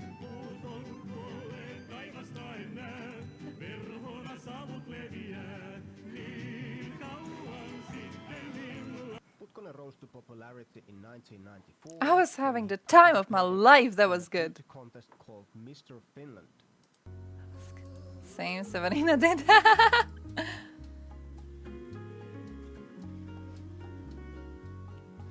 Not a fan of this. Soon after this, Janus started working as a theater director and screenwriter in Porvoo, Finland. Some of his productions included a play about the Finnish Winter War. Apparently, at some point, Putkonen got bored of Finland and moved to Nakhon Savan, Thailand with his family. Then, in 2011, he launched his first fake news blog, Verkkomedia. Verkkomedia. Consisted of articles regarding various conspiracy theories, including The days. Bilderberg Group, the truth about 9/11, vaccines causing autism, and so on. Through his blog, Janusz quickly became a prominent figure in the Finnish conspiracy theory scene. Verkko means web. Consisted of people Bullshit. from different groups, ranging from Wait, I need to update my counter. fundamentalists to believers of holistic therapies. The blog's popularity peaked in 2013 when Janusz was invited as one of the keynote speakers in the Finnish UFO event Kosmiset Parapäivät. At this point, he was already strongly promoting Kosmiset Parapäivät. Parapäivät. At this point, he was already strongly promoting themes like anti-globalism and anti-elitism. Okay. It's worth noting that in 2022, Janusz's ex-girlfriend had revealed that Putkonen had worked for the Russian state since the end of 2011. This was also evident from the articles of Verkkomedia, which were predominantly pro-Russian. Verkkomedia. In 2014, Putkonen was an Independence Party candidate in the European Parliament election. He wasn't elected, but got almost 1,000 votes, a quite remarkable result, running from such a small party. Nice. Throughout the years, he made some weird connections to the Finnish far right, and especially to a movement called Pohjoismainen Vastarintaliike, or PVL in short. This extremely xenophobic, homophobic, and racist movement has attacked immigrants on many occasions, and its members have been accused of at least... What? Among other things, PVL... What woman describes neo-Nazi accused of murder as a ragged little brother? Went to drink milk after blood work. The man tried to take a nap with his girlfriend and was told that the homicide victim was talking about ovening him. Been accused what? 3 murders. Among other things, The fuck are Finns doing? Training camps in Russia. Stop. Organization's training center organizes shotgun and pistol shooting, partisan courses, and bans swearing. They studied self-defense and shooting. Okay. Throughout the years, Putkonen has employed various figures from this now defunct movement. During 2014, Janusz also established the Kilvenmaa project in Alajärvi, Finland. It was supposed to be an anti-capitalist utopia, and its members included people from the Occupy movement, hacktivists inspired by the Anonymous, and of course, fellow conspiracy theorists. Some volunteers later said that the community's activities mostly consisted of smoking weed, disinformation, and fake news around the web, and that they were basically just doing free work on behalf of Janusz. That was so cool. People working at the repair shop was smoking weed all day long. The community, advertised as open and democratic, was actually a dictatorship with secrets. I was made to spy on the activities of my friends and inform the management what the others were doing. I continued in these miserable conditions. Why? And that they were basically just doing free work on behalf of Janusz. Wait, the community fell apart when the management ran away from debt to Thailand. Basically just doing free work on behalf of Janusz. Anti-capitalists. Even made people to spy on each other, and the whole thing was a massive money sink without any income sources. Finally, the project accumulated so much debt that Janusz fled Finland and moved back to Nakhon Savan, Thailand, leaving the debt collectors and Kilvenmaa volunteers high and dry. Then, in 2015, he saw his opportunity and seized it. After leaving his wife and kid in Thailand, he flew to Donbas in eastern Ukraine. As a staunch supporter of Putin, he quickly rose in rank within the pro-Russian. This is why Russia attracts the traditional people. Verkkomedia and started running 2 news agencies called Doni Press and Doni News. Both of these fake news blogs were funded by Russian businessmen and focused on spreading Kremlin narratives and disinformation to both Doesn't say Ukrainian who. audiences and to the West. Together with another Finnish veteran pro-Kremlin propagandist Johan Beckman, Janus attended the Donetsk sham referendum as an election official. Russia presented them as international official observers, even though none of the Western countries or Italy had sent anybody to this absurd charade. In reality, using paid actors from around the world is a very common Russian propaganda strategy. Here you can see some African observers from the same sham referendum. Away with oppression, away! Away with the killing and shelling of our people in Donbass, away!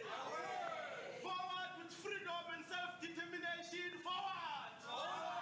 Long live President Putin, long live! Viva Russia, Russia, viva!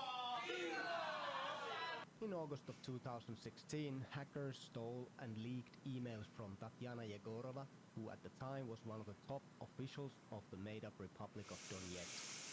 These emails exposed that both Doni Press and Doni News were funded by the Russians, and that Janus still tried to present them as an independent news agencies. Putkonen also controlled which journalists could come to Donetsk and report from there. Journalists like Nina Leinonen and Vice's Jack Losh were banned from coming to Donetsk because of their anti-Russian stance. The whole thing sounds like some kind of censorship or propaganda ministry because that's exactly what it was. Yeah. There were also some exchanges in relation to salaries. The emails showed that Janus was paid around 90,000 rubles every month. Not a bad salary for anybody living in eastern Ukraine. Yeah, that's a good salary. That's really, really good, actually. Ranging anything from 8,000 rubles to 16,000 rubles. Okay. But all this wasn't enough for Janus, and he was asking more money. Unironically, I For drank example, most he of the asked beer in the 50,000 house. rubles for cybersecurity measures.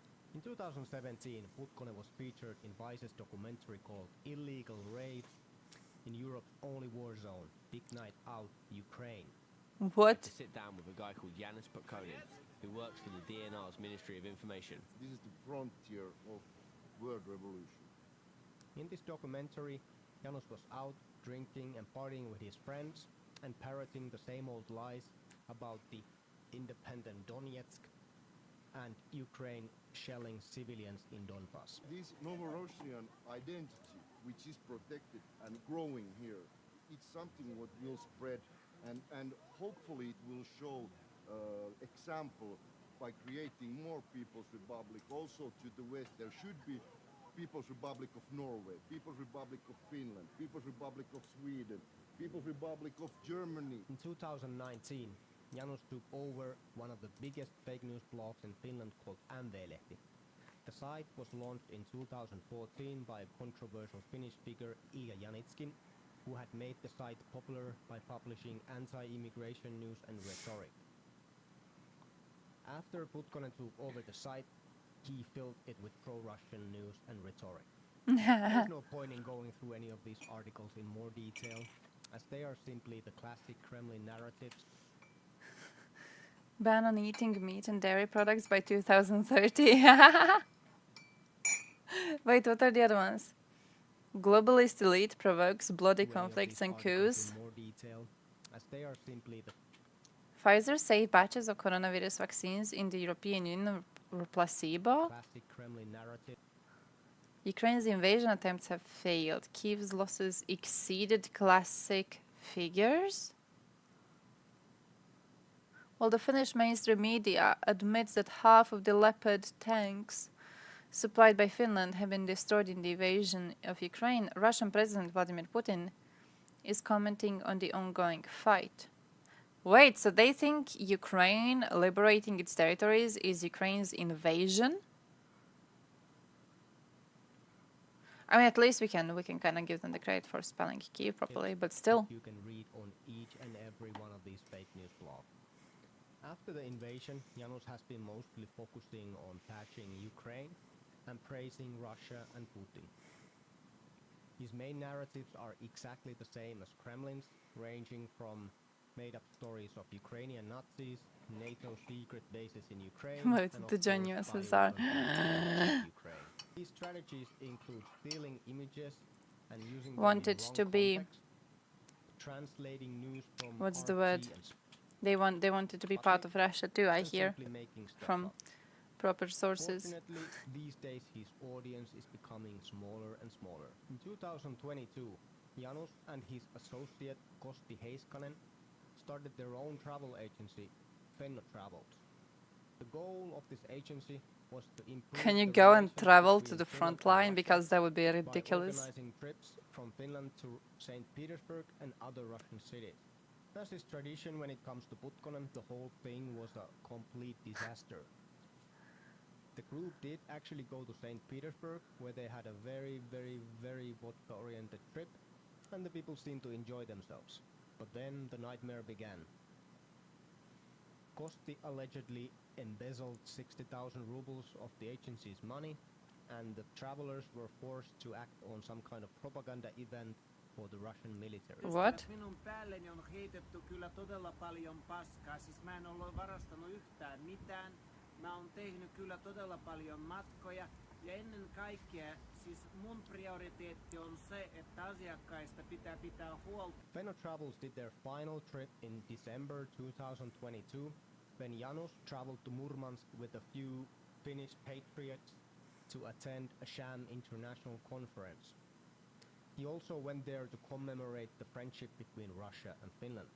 At the conference, he met with the high-level UN official Rashid Al-Washi.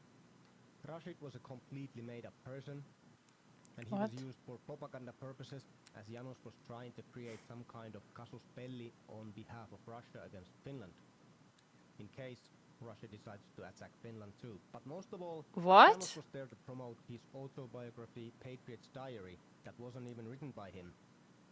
Later on, Janus's old friend Johan Beckman claimed that the rights to the book actually belonged to him, and he was selling the same book in his own online store. And that's not all. In April 2023, his longtime associate and account manager Jonathan Vidal embezzled all of Amvelehti's cash reserves. Remember that play about Winter War that Janus directed? Well, he's still using this rhetoric to appeal to Finnish audiences. He often refers to the Finnish patriot, and he also includes himself in this group. Apparently, this name refers to a group of people who are against the evil globalists and who support the Russian special military operation in Ukraine. The whole thing seems absurd since he hasn't lived in Finland for 10 years and he's undermined Finnish independence and national security since forever.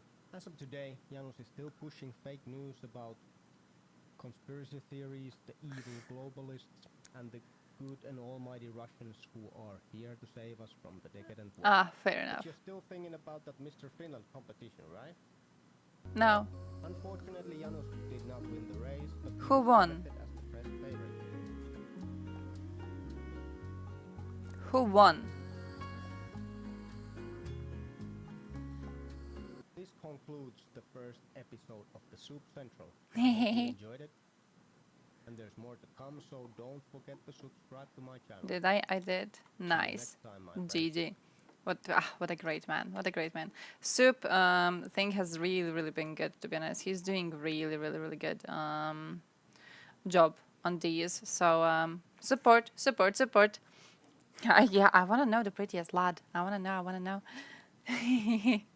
Russia claimed their gains last year, the territory, in their toilet paper constitution. Yeah, it's one of those things I never really understood why people are trying to claim that Russia didn't really want to annex all of these territories. They literally tried to put them in the constitution. They literally tried to fucking redraw the map. Obviously, they wanted to annex territories. What do you mean? All 15 republics themselves wanted to join USSR and NKVD murders and shooting people. This is bad American propaganda. True. How dare you? Tito. Does Tito have a vatnik soup? Tito. He doesn't. Because Tito is based and Tito has no vatnik soup. Holy shit, Putin has one. Jordan Peterson? coat pink. Oh, this is going to be amazing. When he makes videos and all of these, I'm going to be so fucking happy, my dude. I'm going to be the happiest person alive. But also, talking about that, I had a video that is kind of related that I want to show you. And you've probably seen it on Top Sense, okay? But I wasn't watching Top Sense for a while, so leave me the fuck alone, okay? It's this one of the foreigners who have moved to live in Russia. And I wanted to see why. I wanted to see what the reason was, what sort of a drive they had. I'm 27 years old and I'm from the United States. Okay, so American. From what state? Colorado. Hi, my name is Kanchana. I'm from Sri Lanka and I'm 26 years old. Colorado? I know nothing about Colorado. The fuck is Colorado?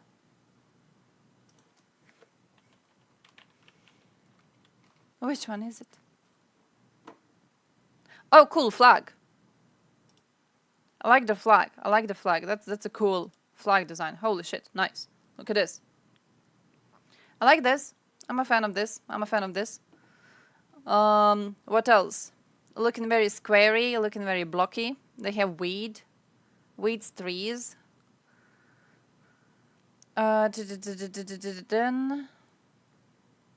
Coloradoan. Seems okayish. Seems okayish. I like the flag. Cool flag. I wouldn't move away. It's a downgrade. You know, you move away to like Russia. You had really cool flag, and now you're there in Russia and you have a basic ass flag. Downgrade. Hello, Colorado everybody. dude. My name is Emerson Dukwe, and I'm from the United States of America. That's a cool and I voice. trade crypto and stocks, and I run a online casino. Yeah, so my name is Alexander Lee. I'm from Knoxville, Tennessee, and I'm 24 years old. Hello, my name is Jorge. I am 25 years old. I am from Ecuador. How did you get to Russia in general for the first time? Why you decided to stay here? Originally, I was traveling around Europe, and a friend of mine said that any foreigner can come to Russia as long as they buy a ticket to a Euro Cup 2020 football match. And I thought, why not? So my brother and I, we immediately bought a ticket and flew to the earliest game, and that's how I got into Russia.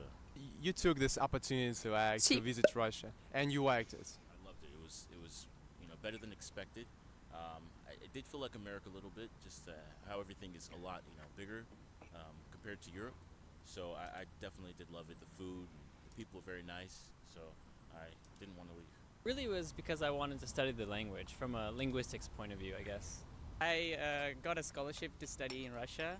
I passed my final exams and there was an interview and everything, and with my results I managed to win a scholarship to study in Russia. Actually in Sri Lanka it's studying in Russia is kind of popular, from the past, even during Soviet Russia.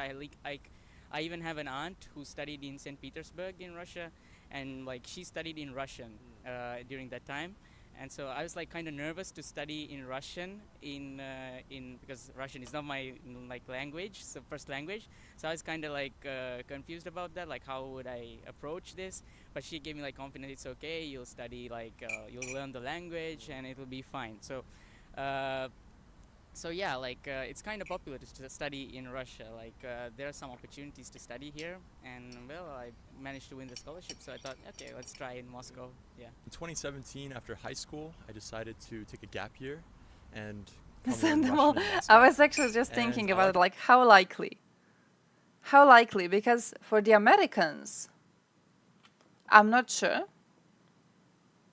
But I have seen that there's foreign workers from Asia who are in Russia right now and who will be expected to get their papers for mobilization. What was it about that? Something like the firms will not be allowed to continue working unless they sort out the paperwork for mobilization for some of their workers. So it's I wonder if you look back at this video in a year, I wonder how many of these people will still be in Russia. Did so much, and I decided to stay. So that's sort of how. Take this one. So can you name some positive aspects of living here in Moscow? I'd say a positive aspect is that Russians tend to be, in general, polite. They don't enter your personal bubble really that much. In the United States, people are a lot more kind of outgoing and try to talk with you. which you enjoy in the States, but here it's kind of nice to have people leave you alone. Actually, I just love Moscow because like Moscow is a mix of both like Yeah, but like I modern believe stuff like we see. that would be true in like most countries, right? If you just came to a big city in any country, I feel like you could be okay. Like you could come to Croatia probably and live alright. I feel like it would be true for most. Which is like, for this one, I'm not really opposed to him specifically, I guess. I do wonder about the very young one. He's worrying me. He seems very ideologically driven. He seems like he knows what's going on, and he chooses to be that. But you know, like this one doesn't really seem to ideologically. I guess. I assume we're about to see, but he seems relatively normal. Central Asia workers in Russia have Russian passports as well. Oh! Ha! Sucks to be them, I guess. 1420 Russian propaganda. Yeah, sometimes they interview Russians and they actually sound like they have a brain. So definitely has to be propaganda. Modern areas, there's lots of parks, there are lots of places to walk around, and I love history. I really love history. It's my passion, so I like going to museums and everywhere. I just enjoy all these aspects. Like Moscow is like a combination of both like modern and like historical aspects. So I just love this city. First of all, freedom, diversity.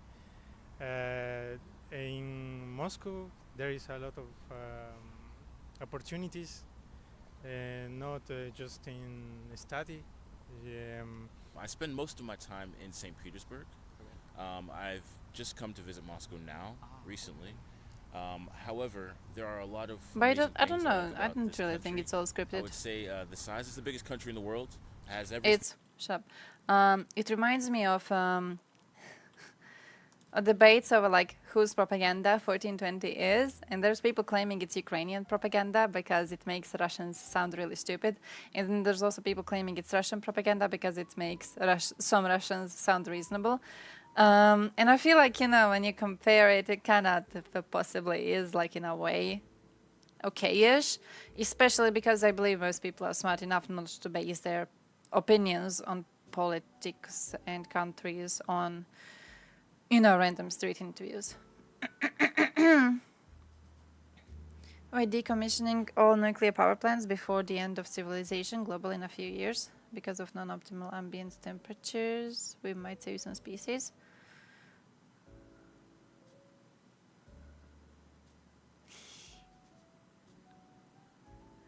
I am trying to figure out if the question is like, what do you think would happen if we decommission all of them now, like globally?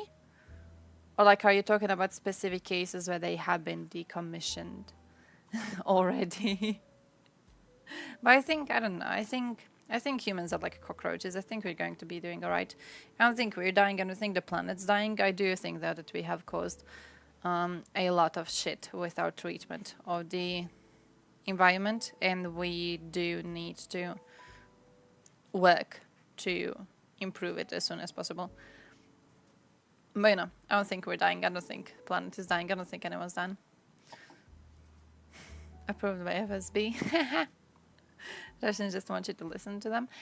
To be fair though, I do despise the fuck out of them, so I guess it's working. Also, talking about Russia isn't just wanting to listen. After we watch this video, I have another thing to show you. Hey, I saved this! Serbian state-owned weapons firm is suspected of sending ammunition to Russia. Fucking Serbs. Talking about fucking Serbs. Yesterday, they celebrated the anniversary of Srebrenica. And I mean it. Celebrated the anniversary of Srebrenica. Genuinely celebrated. Had parties. They played Serb songs in front of churches in Srebrenica. Fuck it. Like, fuck the whole country at this point. I don't think the other organs of the planet are going to die. I don't think that's what's going to happen. I do think that certain species are going to start going extinct. I don't believe it will reach the point of organs dying. Lady is the heart. Holy shit, do I hate that woman.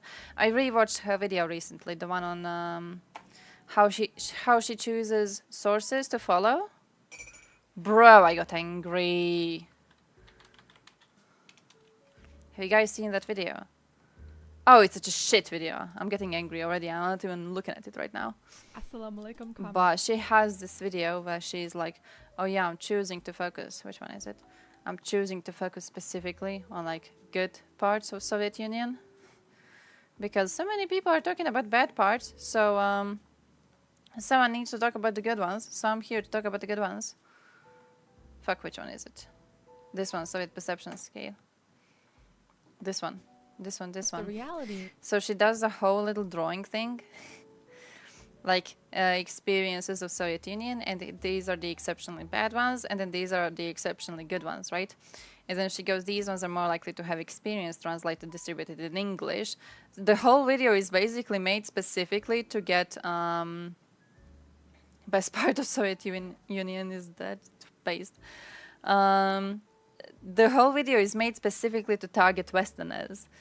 And I don't know, genuinely, for some people I've seen supporting this woman, it surprises me they are stupid enough to support this woman. This video is made specifically to get you if you're a Westerner. Because what this video does is it tells you, hey, you think Soviet Union was bad? That's because you are only hearing exceptionally bad stories from people who escaped Soviet Union. So of course you think it's bad. You're hearing only the stories of people who escaped. Because they escaped, obviously they didn't like it. You don't hear opinions of people who stayed. You don't know the reality. Completely pretending as if you can't go and speak to actual fucking Eastern Europeans right now who lived through this shit, stayed in the shithole because they had no other choice, suffered while staying in the shithole, as if we don't have stories of people who died trying to get out, trying to get their countries to get out.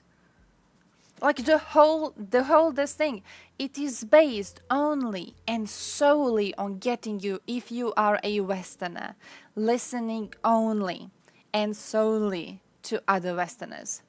There is no chance that you are able to speak to Eastern Europeans and that you fall for this stupid shit of a video. I hate it so much. It's absolutely pretending as if you can't speak to actual Eastern Europeans now. As if they absolutely don't exist.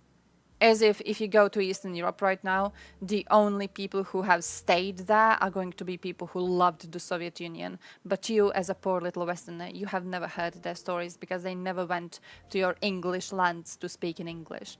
I hate this video so much. And then the fact that she admits in the video itself that she is choosing to focus on exceptionally good parts. I don't know. My bro, look, I think that the second she made this video, she should have been seen as the trashiest source existing on Soviet Union. The fact people are still quoting this woman just makes me pissed the fuck off. Why are people still quoting her? Why are people still pretending as if her words have any sort of a value in any sort of a way? I'm just angry. Hey, by the way, I'm having a phone call, so let me answer it really quickly. Gonna play you this video. Everything has the beaches, has mountains, has cities, has everything you can possibly imagine. The people are very, very nice, very respectful, always have a great time. The food here is insane. So many different types of cuisines, so many different types of cultures, all put into one. I love it. Language also. I have a tutor. I'm studying. I really want to learn the language. It's a beautiful language to me. And now, can you, if there's some aspects that you don't like here in Moscow? Actually, yeah. Not that much. Like I'm thinking, like I'm going to respond in text really quickly. When you get to know like Russian people, taxi service, I'm pissed off. Like, they don't talk that much. It's not like they're not unironically had a fight like, with even, relatives recently about it. I'm the only foreigner and all my friends in my group are Russians, but like when I get to know them and I get to like close with them, like we become really good friends and everything, which is something nice. So like my first thing was like, why are people like so cold and everything? But later I realized, no, it's just how they are. But like later when you get to know them, they're really friendly and really nice. Say that are very difficult. I would say paying. It's fucking horrible. I can't use my American card. I can't use Apple Pay.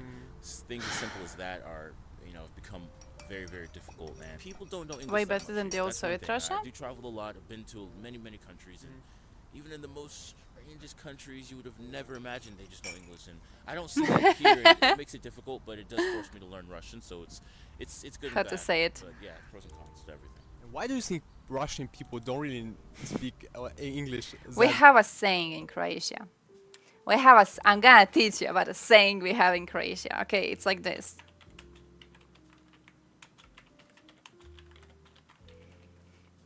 Here's a saying. It says isto sranje, drugo pakovanje. It's translated as same shit, different packaging. Okay, so when you compare Russia today to old Soviet Russia, that's what I'm reading. That's what I'm getting from your comparison. I'm getting like, oh, it's the same shit. It was just packaged differently, you know? They just like put a different flag on it right now than it was previously. I'm not really seeing too big of a change. Imperialism is still there. They're still attempting ethnic cleansing. They're still controlling vast lands and not really doing anything useful to themselves or other people on these lands or the world with controlling all of these lands. I'm not really seeing any sort of like a big difference when it comes to that. So I don't see them, even as you say that they at least abandoned their communism. I'm not sure how much shit they actually gave about communism. Because when you hear Russians these days talk about communism, they have very negative views of it. They saw it, some of them will call it a Western experiment. As like, oh, this was kind of pushed onto us. We didn't choose this. It was pushed onto us. I'm not really sure how much they gave a shit about communism. Even when we say like about the churches thing, you know what I think? I think that for an imperialist nation, I think they have an inherent need. And I want to make sure I'm not trying to make excuses for communism, because I'm not a commie friend. I'm more so trying to point out that I'm not really sure what is the difference. Because in Yugoslavia, for example, when we had communism, yeah, I wanted to say I'm not really respecting them, and I don't really know how to say it in a nice way, but communist is kind of dirty word here in Balkans. You know, you call someone a commie, it's an insult. So I think that's based. I stand behind it. But for example, there's a book. I have it downstairs. Oh, there's a really, really good book. It's a Croatian. It's a little book. You get it in our church nearby. And it's on all priests and nuns from this local area who have been killed during times of Yugoslavia.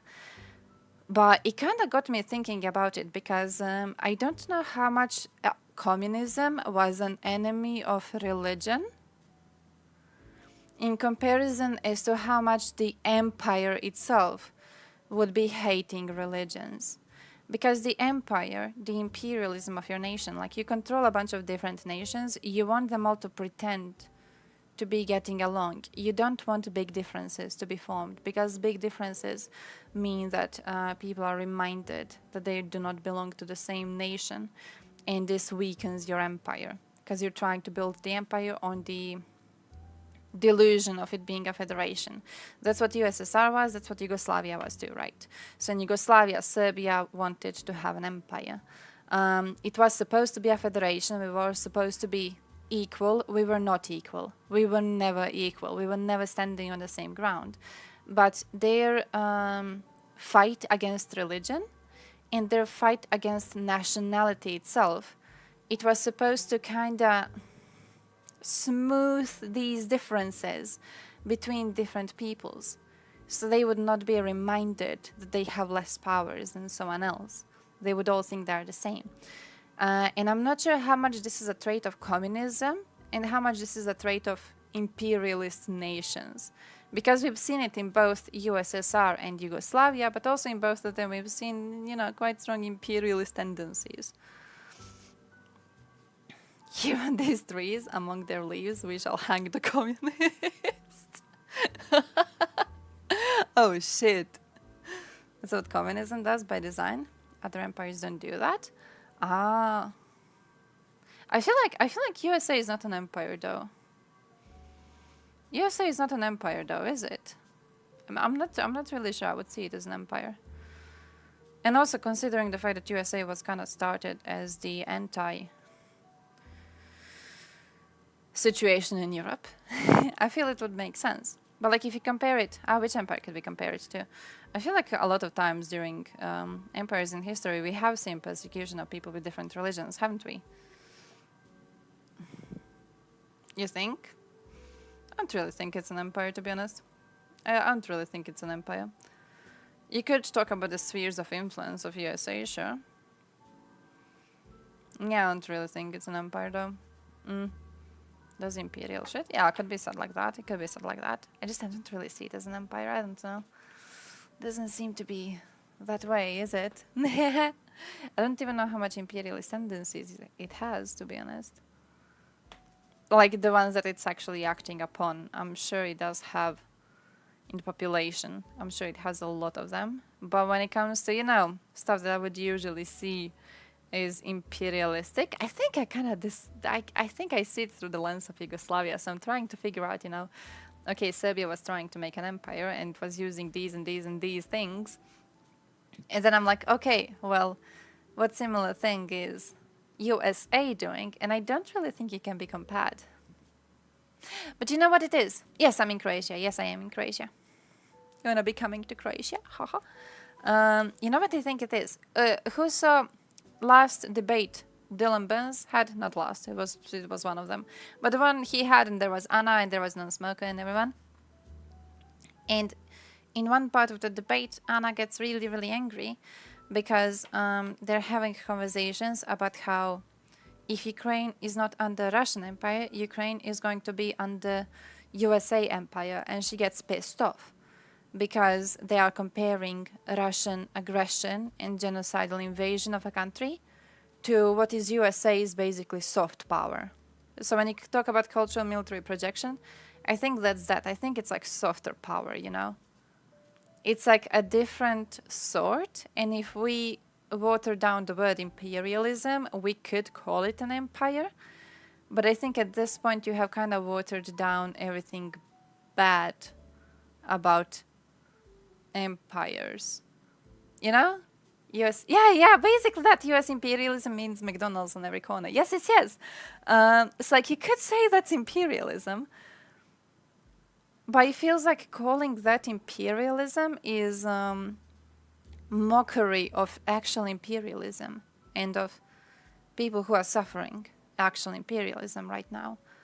So I don't really know if I would be comfortable using the term. I'm sure their influence on our culture is very strong. Their influence on our politics is very strong. Their influence on our military is very strong. But like, you know, it feels like you're mocking. It feels like you're mocking it when you go, oh, Ukraine can choose whether it wants to be a part of American Empire or the Russian Empire.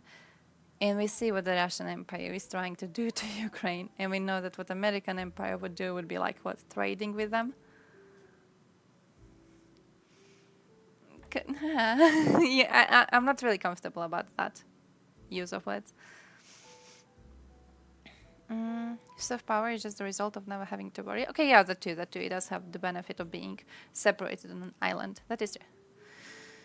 You've broken the word empire to suit your dumb anti-capitalistic. I could see that too. More in common with some Americans and Russians. If you cut Ukraine and paste somewhere in the Midwest and teach us better English, you won't feel the difference.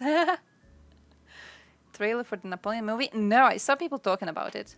And I haven't really watched it.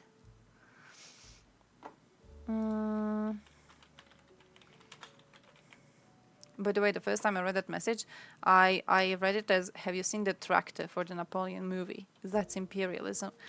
And for like half of my sentence there, I was talking about how a tractor could be imperialist, like, and why would Napoleon have a tractor? So I had to reread it and no. Wait, I want to see this. Invisible control. No, wait. No. First of all, no, the current Ukrainian government was not designed by USA, but also opposition has not been banned. Opposition parties in Ukraine are not banned. That is not true. That absolutely is not true. That's bullshit. that is just bullshit, my dude. The opposition parties are still functioning. The parties which have been banned are parties which had links to Kremlin.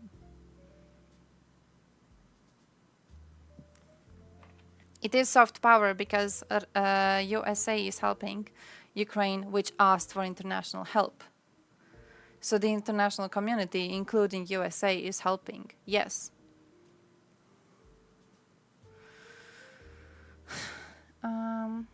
Zelensky in the role of Napoleon.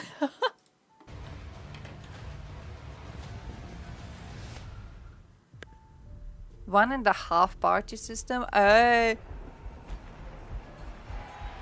What? No doubt you're seeing the chaos in the streets.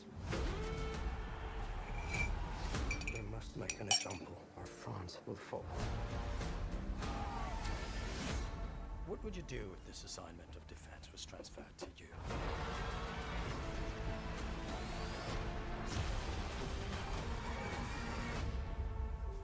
I promise you brilliant successes. No, Ukraine didn't have a CIA-funded coup. That's bullshit. Whoa. What is this costume you have on? This is my uniform. I led the French victory at Toulon. Average Thursday in France. Napoleon. As the course of my life just changed. Napoleon. Oh. I'm destined for greatness. But those in power will only see me as a sword. I suggest you take the throne as a king.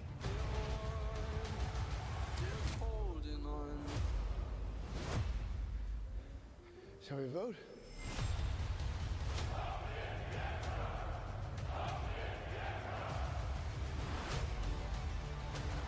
This vermin has held the world hostage with his egotism and his lack of simple good manners. Oh. You think you're great? You are just a tiny little brute that is nothing without me. All of Europe is uniting forces against me. What's the outcome of this if you don't succeed? Your Majesty, we are discovered. Good. Ho! I'm the first to admit Good. when I make a mistake.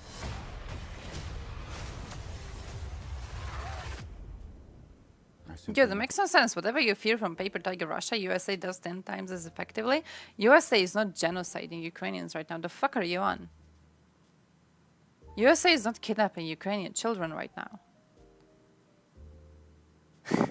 USA is not sending their troops there to be executing civilians. The fuck are you on?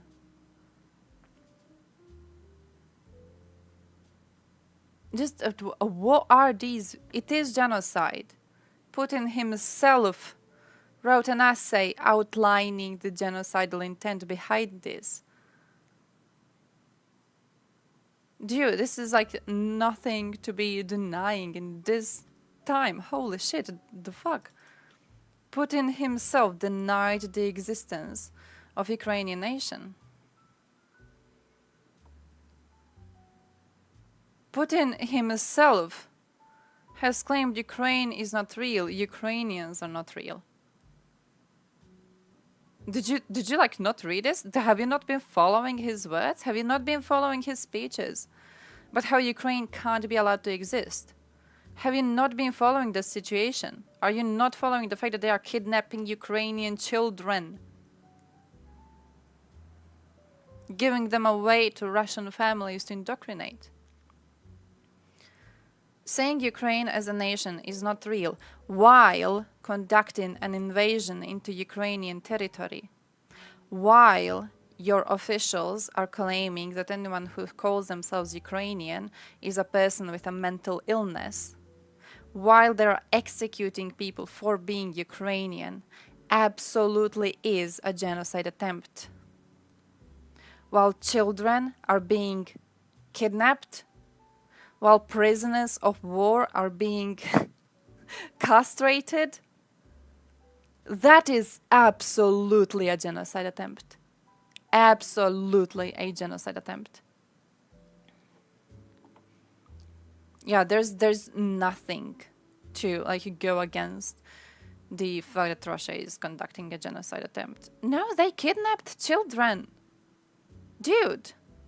Yeah, they took kids out of the war areas. Yeah, by taking them to Russia and indoctrinating them. No, not even to talk about their media, because their media propaganda is fucking disgusting. They're not doing a humanitarian action by kidnapping these children.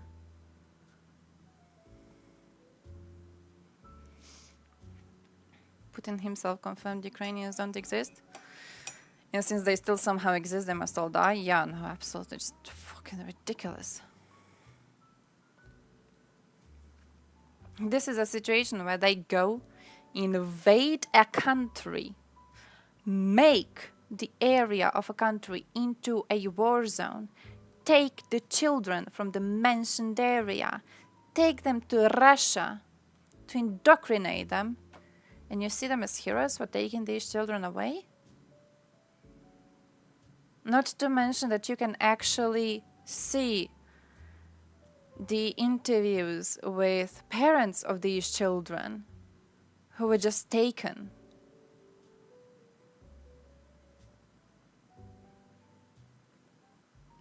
To adopt into Russian families in far corners of Russia? Absolutely. Do you find it strange that there are so many political rooms in Twitch and every room mocks the other, how smart they are, and calls the other genocidal? No. I don't think it's weird at all. I think it's a fact that imbeciles exist on every single topic. I think that every single popular topic gets a lot of parasites on it, which are trying to share their opinions on it. I think that so far what I have had my experiences with when it comes to other political rooms in Twitch is that there are fucking imbeciles. I've had my fair share of interactions with these people. My fair share of interactions has shown that most of them are just imbeciles. That's it. Are you not a VIP? Oh shit, wait, I need to make it sub too, because I think being a sub takes away your VIP. Or? No, your mod thing takes away your VIP. So you're still a VIP. Oh, why do you not have a VIP thing? Why not? Why not? But yeah, when it comes to like a lot of political rooms on Twitch, you know, that's actually like a good conversation to have. It's a conversation on why I am morally opposed to debates on this topic. I am morally, strongly opposed to debates on this topic. And as a way to prove it, I'm gonna show you this debate. Which I know we talked about it, but this is the last debate I talked about. I saw. This is the last debate I saw on this topic. This one. I have not seen a single debate after this one. I'm not debating. I don't want to debate. I've literally just said I'm morally opposed to debating. But your whole thing with like there's many political rooms on Twitch and they have different claims. That's why I am morally opposed to debating. It's debates like these that create the illusion that the quality of these opinions is on the same level. The fact that they would put Dylan and Anna in the same room as the three imbecile musketeers, just ridiculous. When you look at this debate, I don't know how many of you have not seen it yet, because I'm pretty sure I was salty at least like 5 different times on stream because of this. This idiot here opens up his entire thing with, I don't really follow the news. I'm not really interested in following the current situation. This one, at one point, yeah, says that, what was the actual quote? Maybe your fucking father wouldn't be dead if Ukraine accepted the peace deal. which the peace deal never existed. The peace deal isn't a thing. The peace deal was never there. This dude is the only one who ever makes any sort of a proper point. And I've heard that he actually seems reasonable in this debate because the other two imbeciles are just so stupid that he looks smart in comparison. I'm not even sure what he says, to be honest, because I don't even remember him. He was civil. That's as much as you could expect. But that's the problem I have with debates. It's that in your mind too, when you say there's many political rooms on Twitch, you're putting them on the same level. You're putting them on the same level. They don't deserve to be the same level, you know? You go many political rooms, you're talking about these rooms. These rooms are not of the same level. These rooms are not of the same quality. Okay? It's more of like some of them have political rooms and some of them just like eating shit in a corner. And we're supposed to pretend as if their opinions are equally worthy of consideration. Laughable. This one was civil, no smoker. He was civil for the part I watched it. I don't know if later he gets different, but for the part of the debate that I have actually seen, he was behaving normally. So, you know, GG for that.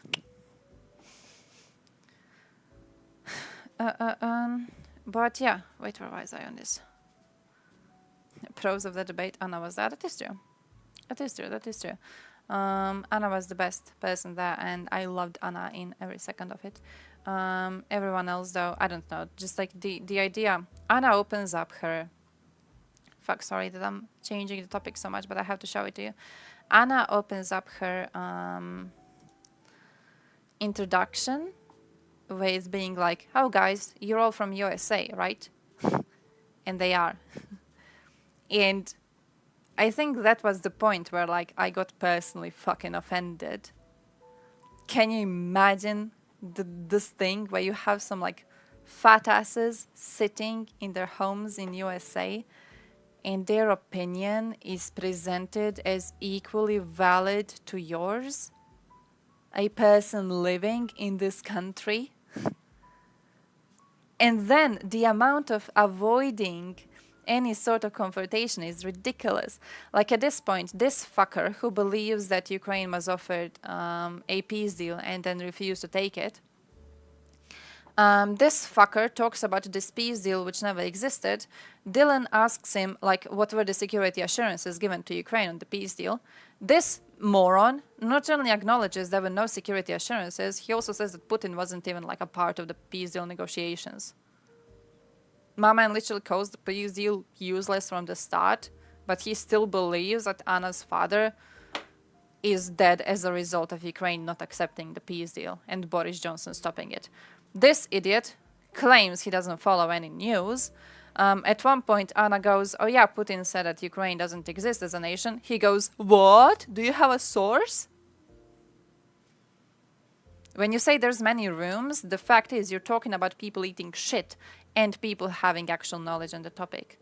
No, I don't think it's weird at all that Twitch has many different rooms in politics in which people have different opinions. I did expect that trash of humanity is going to, you know, get connected to this topic just because it's getting them a lot of views. I'm not surprised about it at all.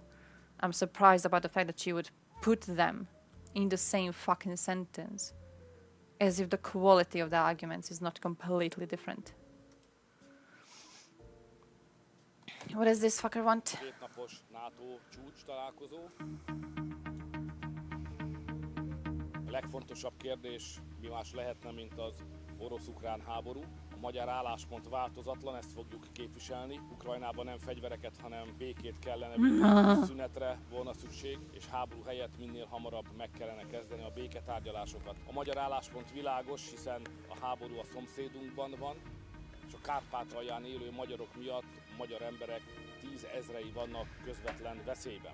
Magyarország amellett tör lándzsát, hogy a NATO ne változtassa meg korábbi álláspontját, hiszen a NATO egy katonai védelmi szövetség. Azért jött létre, hogy megvédje a tagállamait, nem azért, hogy más országok területén hajtson végre katonaakciókat. A magyar álláspont most a tárgyalások kezdetén teljesen egybeesik a NATO álláspontjával, hiszen a NATO nem küld csapatokat, nem küld fegyvereket, nem képez ki harcoló What katonai a egységeket, piece of shit. hanem a saját tagállamai védelmét próbálja megerősíteni. Ez No one szükséges, spoke to helyes és him, Magyarország ezt based. támogatni fogja. What a piece of shit this man is. Imagine daring to make this video after he made a claim that Ukraine isn't a sovereign state. Imagine daring to make this fucking video after you played into the ideas of Greater Hungary. Imagine daring to make this shit. I just despise him so much. I despise him. I'm salty about his fucking country. I've met a fair share of Hungarians who truly believe that the reason the rest of Europe doesn't like them is because Hungary wants to have gay-free zones, and I wish there was a way to just communicate to them very, very clearly that no, the rest of Europe despises you because you're primitive little idiots siding with Russia over an unjustified invasion of their neighbor states. The world doesn't hate you because of your opinions on LGBT, you fuckers. But no, it's the same thing as with Serbia. They're just playing the victim, constantly playing the fucking victim. Just going, ha ha ha, no one likes us because we are trying to keep the Hungarian tradition going. Shut the fuck up.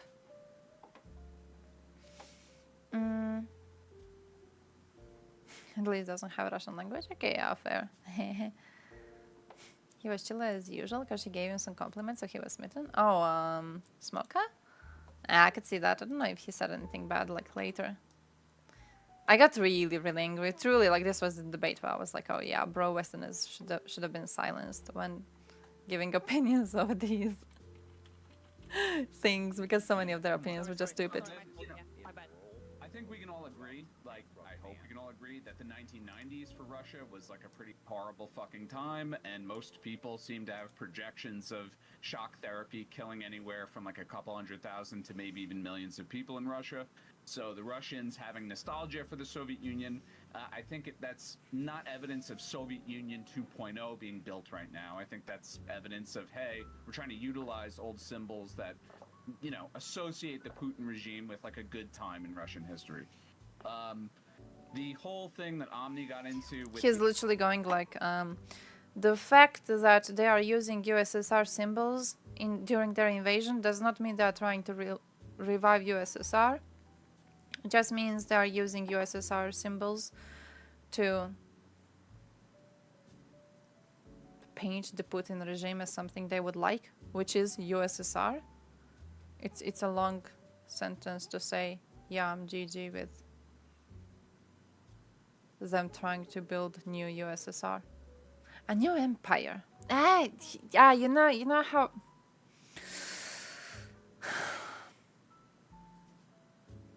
I feel there's a conversation to have about this, but I don't know how to put it into words. But it's about the fact of how much I don't know if Russians give a shit about USSR. It's like connected to the whole communism conversation.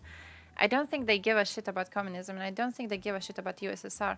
I think they give a shit about having an empire in the first place. So when you say they're not trying to rebuild USSR, they're using USSR symbolism doesn't necessarily mean they're trying to rebuild USSR. I think you may be talking about the essence of USSR, which in a Western idea is communism. So like, oh, they're not actually trying to build USSR as the communist federation of multiple states. But I think they are trying to rebuild USSR, but they're trying to rebuild USSR as what Russians actually saw it as, which was the Russian imperialist project. I just think that... I think that I don't really see the difference between USSR and Russian Empire in the minds of average Russians who fall for Russian imperialist propaganda, you know? I don't really think there's a big difference there. I think if you look at the USSR victory flag, for example, the one that they have been flying on tanks when they were entering Kyiv, if you take this one and you replace it with the flag of Russian Empire, I believe an average Russian is going to have exact same reaction to it. because I don't really think that in their mind there is a big difference between what USSR is and what Russian Empire was. I think they just see it as imperialist project.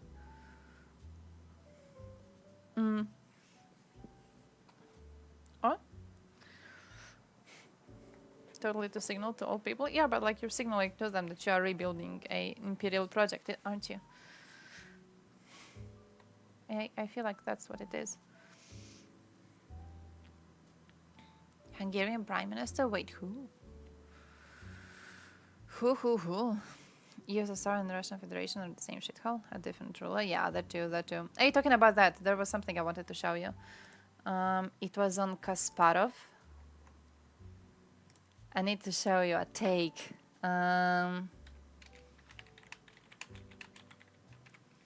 So Kasparov was invited to speak at the NATO summit.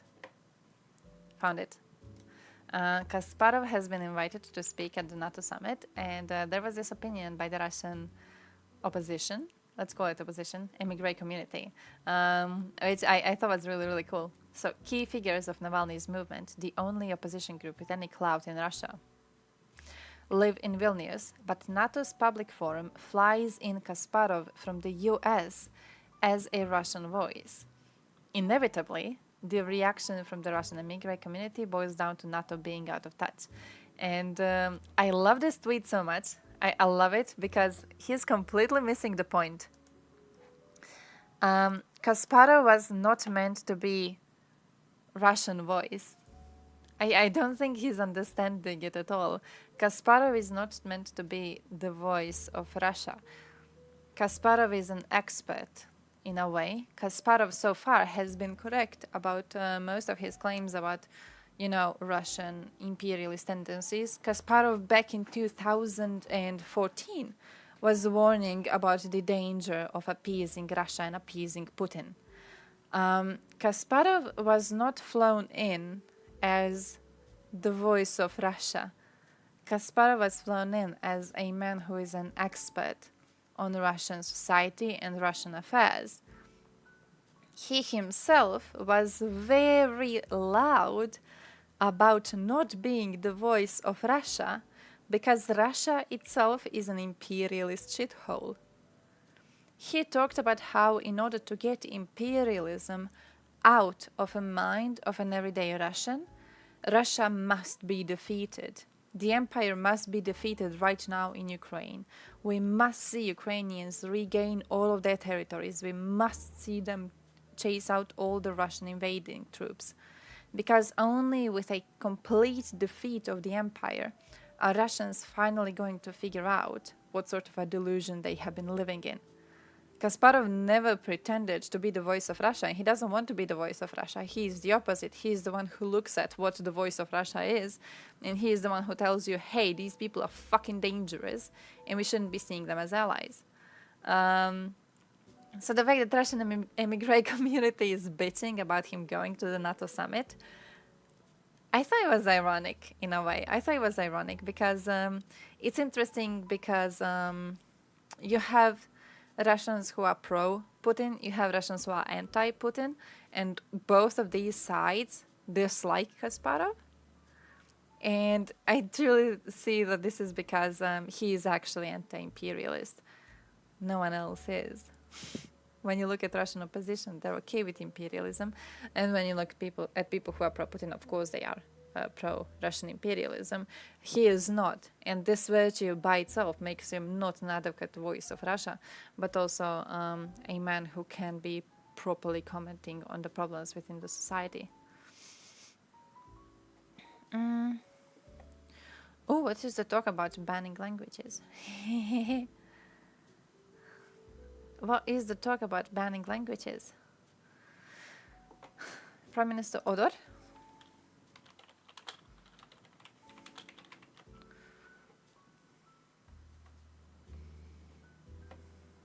Slovak economy? Wait, Slovak one? Or Hungarian one? No, Slovak one. Slovakia's caretaker prime minister. So this one. Cultures, languages, and kinds of authoritarian. Oh, Russian? I don't think it should be banned in Ukraine. I think it should be banned. I think there's a possible problem with how to say it, going a bit overboard in the direction of getting rid of anything Russian. As much as I'm okay with censoring them as much as possible, I think that in some situations there are ways to go a bit overboard on it, and I think ban on a language is one of them, especially because there is a lot of Ukrainians who already switched from Russian to Ukrainian. So I think it's something that a nation is going to choose to do, like how here our nations refuse to speak Serbo-Croatian. So Croatians know Serbo-Croatian, but they refuse to speak it. They will speak Croatian specifically. They know Serbian too, but they will refuse to speak it. And when it comes to situations where, for example, I work in a convenience store, if someone tries to order something, tries to get something in Serbian, you have other people who are going to be like, huh? What did you say? As if they don't understand, but they do. It's just that it's in Serbian, and the society, because there has been a war and Serbia has invaded us, the society has moved away from it. So I can understand that society itself may be wanting to move away from a language for good reasons. But also I don't really think any sort of a ban should be applied. It's like with the fallout of Russia. You know, the conversation of the fallout of Russia? I'm similar in opinion to that one. It's like, I don't think we should do something about it. I don't think we should do something about Russia falling apart, and in the same way, I don't think we should do something about people hearing Russian language and then hating it on the streets. I think it's something that, you know, is likely to happen, and we shouldn't push it. And also it would shit on democracy, that's true.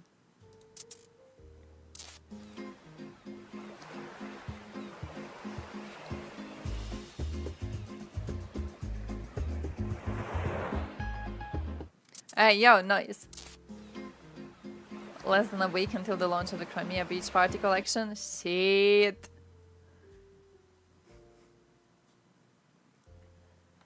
Shit. Went too far in the comments. Got scared I'm gonna see something not stream friendly. But also, yeah, like banning languages, it's not done anywhere, right? Is banning languages done anywhere? I think nowhere do you have a language banned. I'm pretty sure. Nowhere you got that. Fuck, you can't look into it. Ah, fair enough. Fair enough. Wait, where was I on this? I wanted to show you a couple more shit. Wanted to show you a couple more stuff. I saved a couple of things. We didn't see Dennis. We didn't see Dennis, but also we didn't go through Headshot. But also we didn't finish the video on foreigners living in Russia. Ayo, ayo, ayo, ayo, ayo. What did I click on right now? These.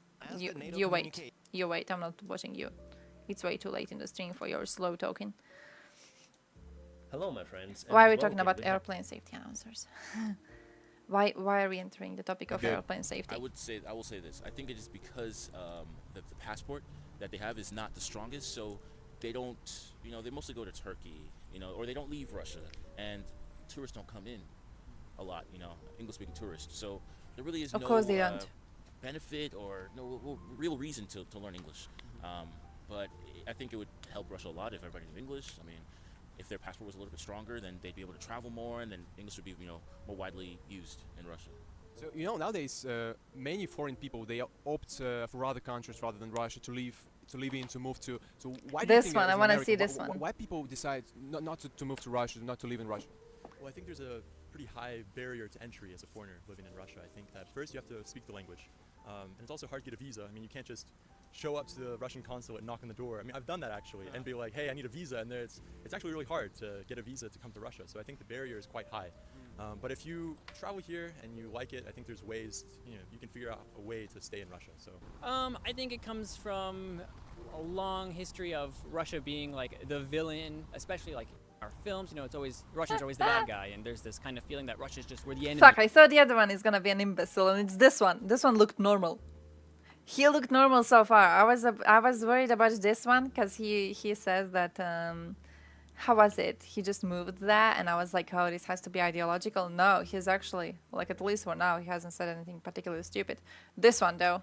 Yes, so I think there's What a lot a of moron. misinformation about how Russian people are, but also people don't realize that the country itself is also very beautiful, that the architecture is beautiful, that people here are friendly. So I think it can be a lack of information, as well as you have countries like Korea and Japan, which are very technologically developed. At least that's the idea people are given, so maybe they want to go to a very technologically advanced country. So I think it just kind of depends on where they get their information. I think there's just been many years of this Russia's the villain kind of propaganda. I wonder why, but... I definitely believe it's just fear-based and propaganda-based, and you know, one thing that I do notice is that even Americans, like, despite what they say about Russia or whatever, if they meet a Russian in person, they're gonna be very kind, very nice, very respectful, and treat them like anybody else.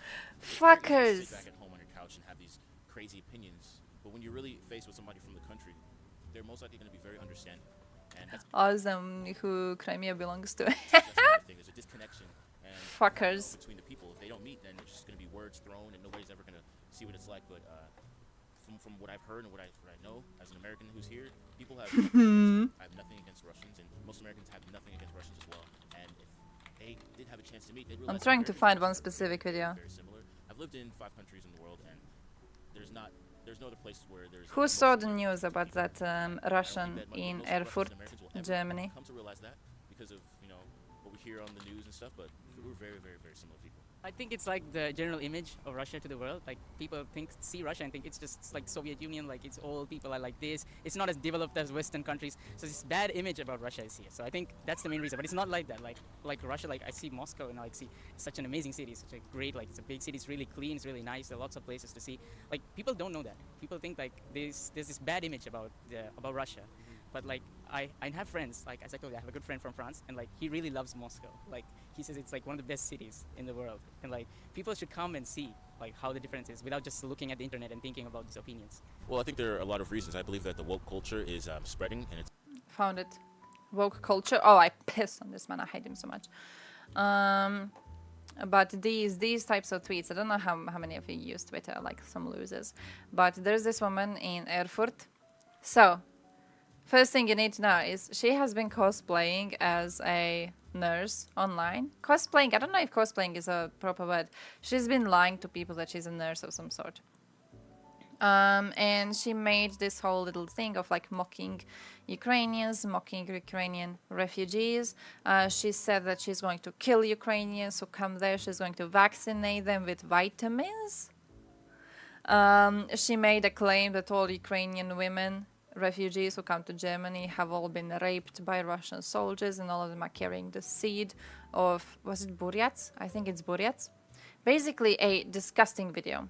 Now, she made a video claiming that she's a nurse and she's going to, kill Ukrainian refugees who come to her clinic.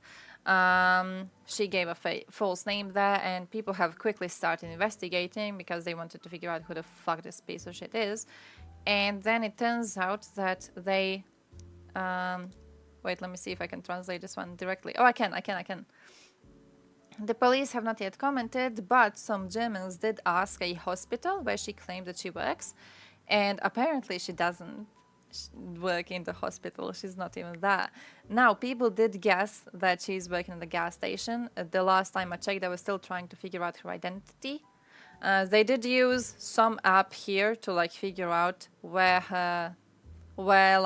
could be the images of her online, and they found this one from some club in Erfurt. So now they're trying to like go deeper into this and figure out who she actually is. Quite impressive investigation overall. I needed you to see this because we hate Russians because of Hollywood movie propaganda, and that's that, I guess. Nothing else, really. Nothing else, is it? Also the woke culture. I guess we hate them because of the woke culture too. So like they're actually choosing to be pieces of shit. That coming to Russia, you're able to stay away from that toxicity, that nonsense. They say that America is the home of the free and the brave, but we're not able to think freely and have our own opinions. In the sense that if you don't agree with what's going on with the woke community, then you could lose your job, lose your My bank man account, just be wants to canceled, be and all these other hateful. things. People feel like Russia is a safe space for them to be able to be themselves. I have friends in South Asia. They like To be fair, if you're a foreigner, study here. I feel like if you're a foreigner, it is easier for you to stay away from toxicity. You know how I would feel it? It's like it's like with Russian opposition. You know how Navalny team, for example, there's a lot of Westerners who love Navalny team. And then you constantly have to be like, guys, Navalny team are pieces of shit. They are pieces of shit for every single one of them. Actually, I'm starting to make a file on this, so I would have a file on all of the little quotes and everything that they have given so far. Because Navalny team are pieces of shit, but they are pieces of shit in the Russians. So when you're a English person and you go watch English news on his team, you think they're actually proper people. You think they're actually a proper voice of Russian opposition. You don't know they're pieces of shit unless you look into what actual Ukrainians and even actual Russians think about them. Because there was this one, if you remember, we looked into it, a whole fucking thread made by actual Russians who escaped to Europe, who tried to make protests a month ago to bring attention to the fact that Russia is kidnapping Ukrainian children. And they notified the authorities about these protests and everything. And then few days before the protests were supposed to start, Navalny's team figured out that they were planning to do protests for Navalny's birthday.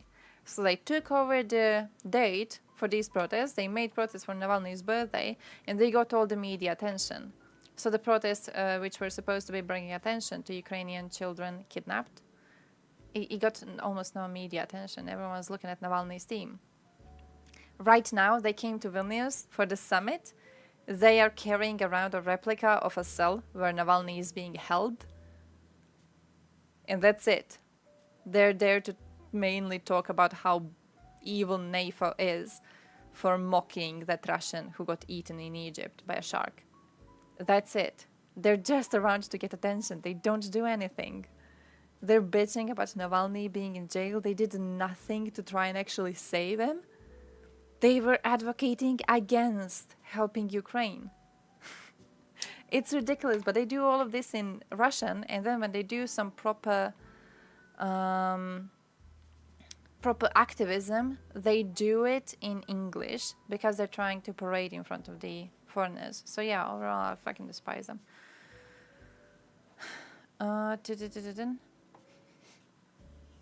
Russians are racist and chauvinist. They have separate special racist words and language for every possible nation. Yeah, that too. Someone who's like, oh yeah, we're moving away from the woke nation. There's so much diversity here. You're able to have your own free opinion. I'm not sure how much he actually speaks to Russians. Work, I would like to say that, especially in South America, there are people that like here study, especially medicine, work here. For me, I didn't hear about this problem. What makes you, like, top things that makes you stay here in Russia? There's actually a handful. Like, obviously for me right now, my girlfriend's a big part of it.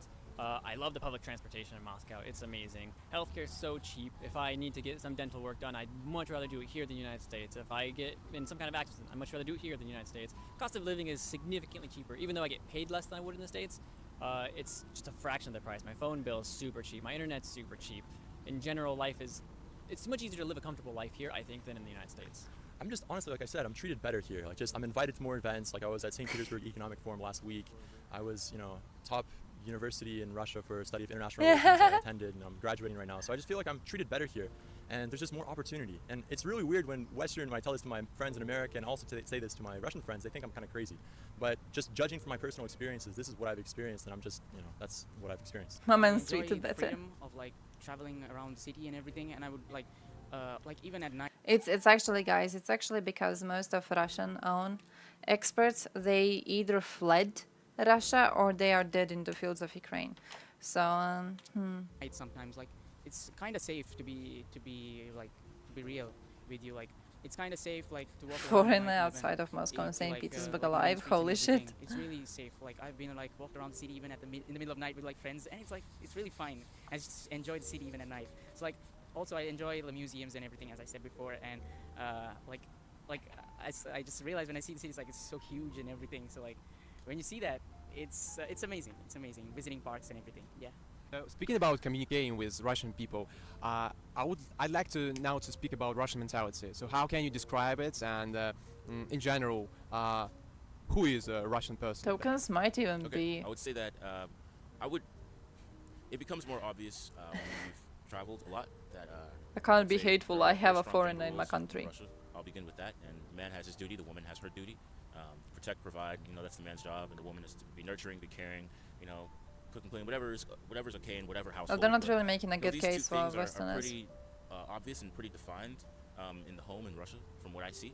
And I think that is what a Russian is. They are, a Russian man is a man who's strong, and his goal is to be strong and take care of his family. And a Russian woman is to nurture and make the home peaceful and happy and loving and caring.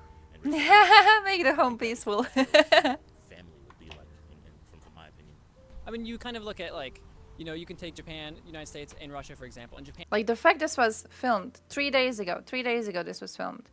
The fact this was filmed 3 days ago, and you think the job of a Russian woman is to make the home peaceful. I mean, either there's a big failure happening all over Russia, or they are Westerners in Russia. Yeah, okay, fair. But also, like now that he is saying, "Oh, I'm very worried about his response." It's like Japan, United States, and Russia. Ooh. Japan, there's very like skinny guys, and that kind of tends to be what girls are like attracted to. So they're kind of throwing away with their typical terms of masculinity. It seems to work for them. In the United States, we have a lot of like gender fluidity and things like this kind of taking more prominence. But here in Russia, I feel like there's this fear of change. Like it's always been this way across the world that men are strong and they should be protectors and stuff like this. And I think Russians might just be afraid to lose that identity that they've grown up with, instead of Bold and bankrupt? trying to Not really. What move is towards that? something more progressive. I don't know what it is. Sure. I would say cold at first, but like warm later. Like when you get to know them, they're really nice and really kind. That's what I would say. All the men are into war. Why do you think at first sight Russian people seem to be cold? Why they're not so nice at the first sight? Why that exist? I don't know. I think this Everyone's maybe dead. they, like have some trust issues or something. I don't know, with like foreigners maybe. But like when you get to know them, and especially like when you speak in Russian, like they're Both, really no. amazing. Like, oh, очень хорошо говорит по-русски, and that's like an opening for you to like be friends with them. Yeah. I think that being American, Unable to establish relationships in normal, stable society. I think that, Well, you know what? Actually, it reminds me. You know how like incels in the West often fantasize about going to Japan because they think Japan has more like traditional relationships and the women are more submissive and everything. It's probably like that. It's like you're trash in your own society, so you move to Russia because you're trying to find a society where you're not trash. Peak Asian hooker experience? What the hell? Wait. I mean, that's why I don't know about it. Bold is meh to such level that Ukraine banned him from entering for supporting Russia. Really? Is there a vatnik soup on him? I introduce myself and tell people they're very excited, because the movies, the music, everything American, politics, whatever, whether or not it's good or bad, it's just interesting, and they don't really have a chance to go to America. And I think a lot of Russians have a dream of going to America at one time or another. And so my experiences would be very different, and are very different from my friends, even in Europe, who are African. They don't get treated the same way that I do. And now, Russians may be colder, but I think it's definitely due to the weather. Because even in New York, the East Coast, people are very cold. They don't like making new friends because it's very cold. But if you go down south to Texas, people are very nice, very respectful. You go buy something at the grocery store, the cashier is like, hey, how you doing? What's your name? Where are you from?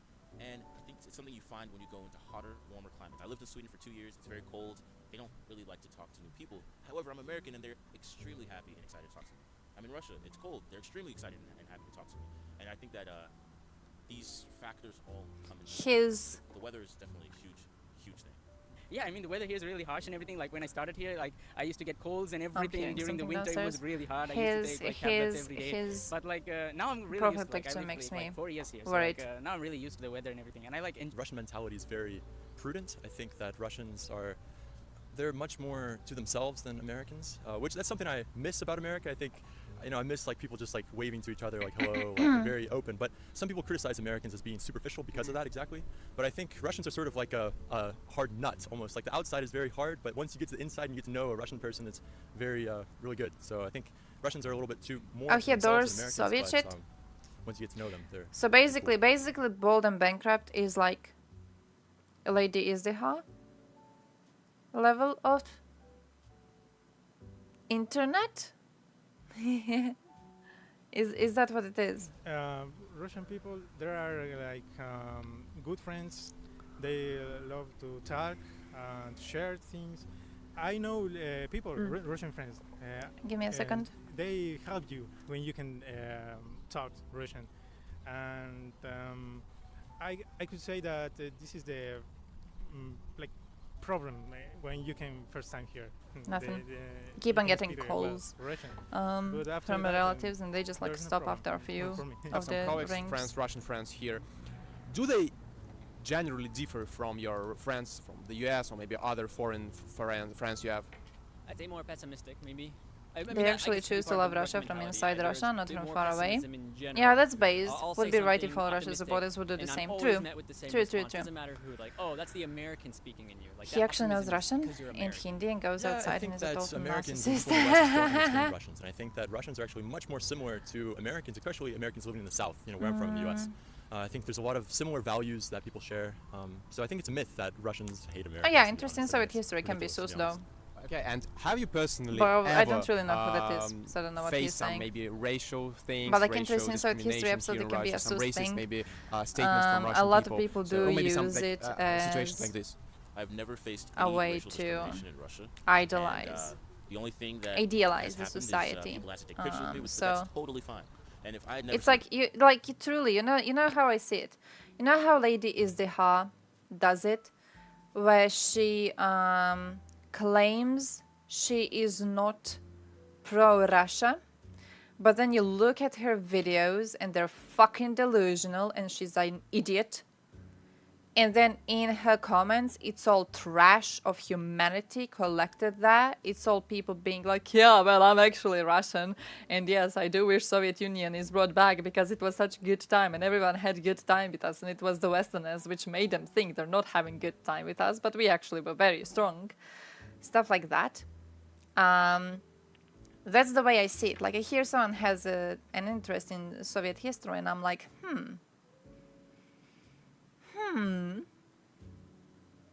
And very often, you know, my instinct turns out to be correct. Very similar to, you know, meeting someone who says they are interested in World War II, specifically as a part of history. You go, because very soon you're about to hear someone try to explain to you why they think Hitler actually had right motivations. In the very much same way, you hear someone's interested in Soviet. Why specifically? Why specifically that shithole and not the other ones? So yeah, overall I'm feeling sussed out. Space Shuttle. Yeah, I truly haven't seen it. I don't know who the dude is at all. I tried to Twitter him right now on the side, but it's mostly just memes about him being bold. Oh, these.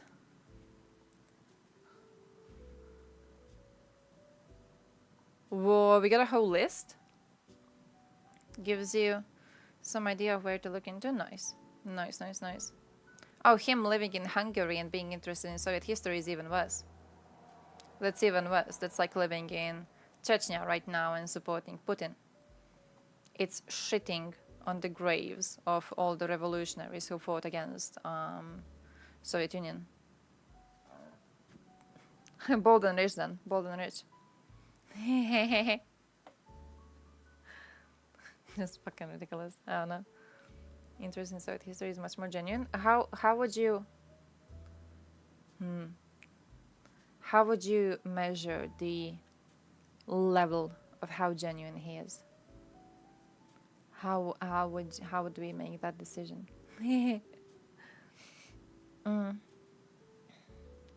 Wait, but like I've just noticed that you guys are still into the switching language conversation.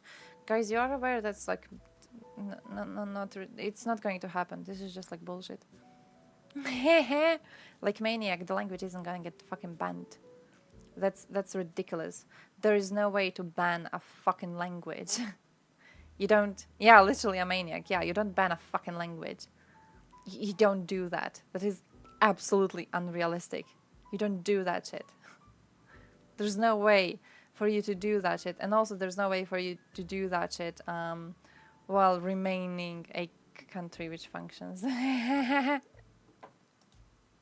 Person before, and one was walking Death around camps where I everyone would that ask speaks the Russian. people, I would stare, and I don't take Immediately staring get them as arrested. anything rude. We could It's- ban Serbian. it is what it is. Okay, It's yeah, what actually I people changed my mind.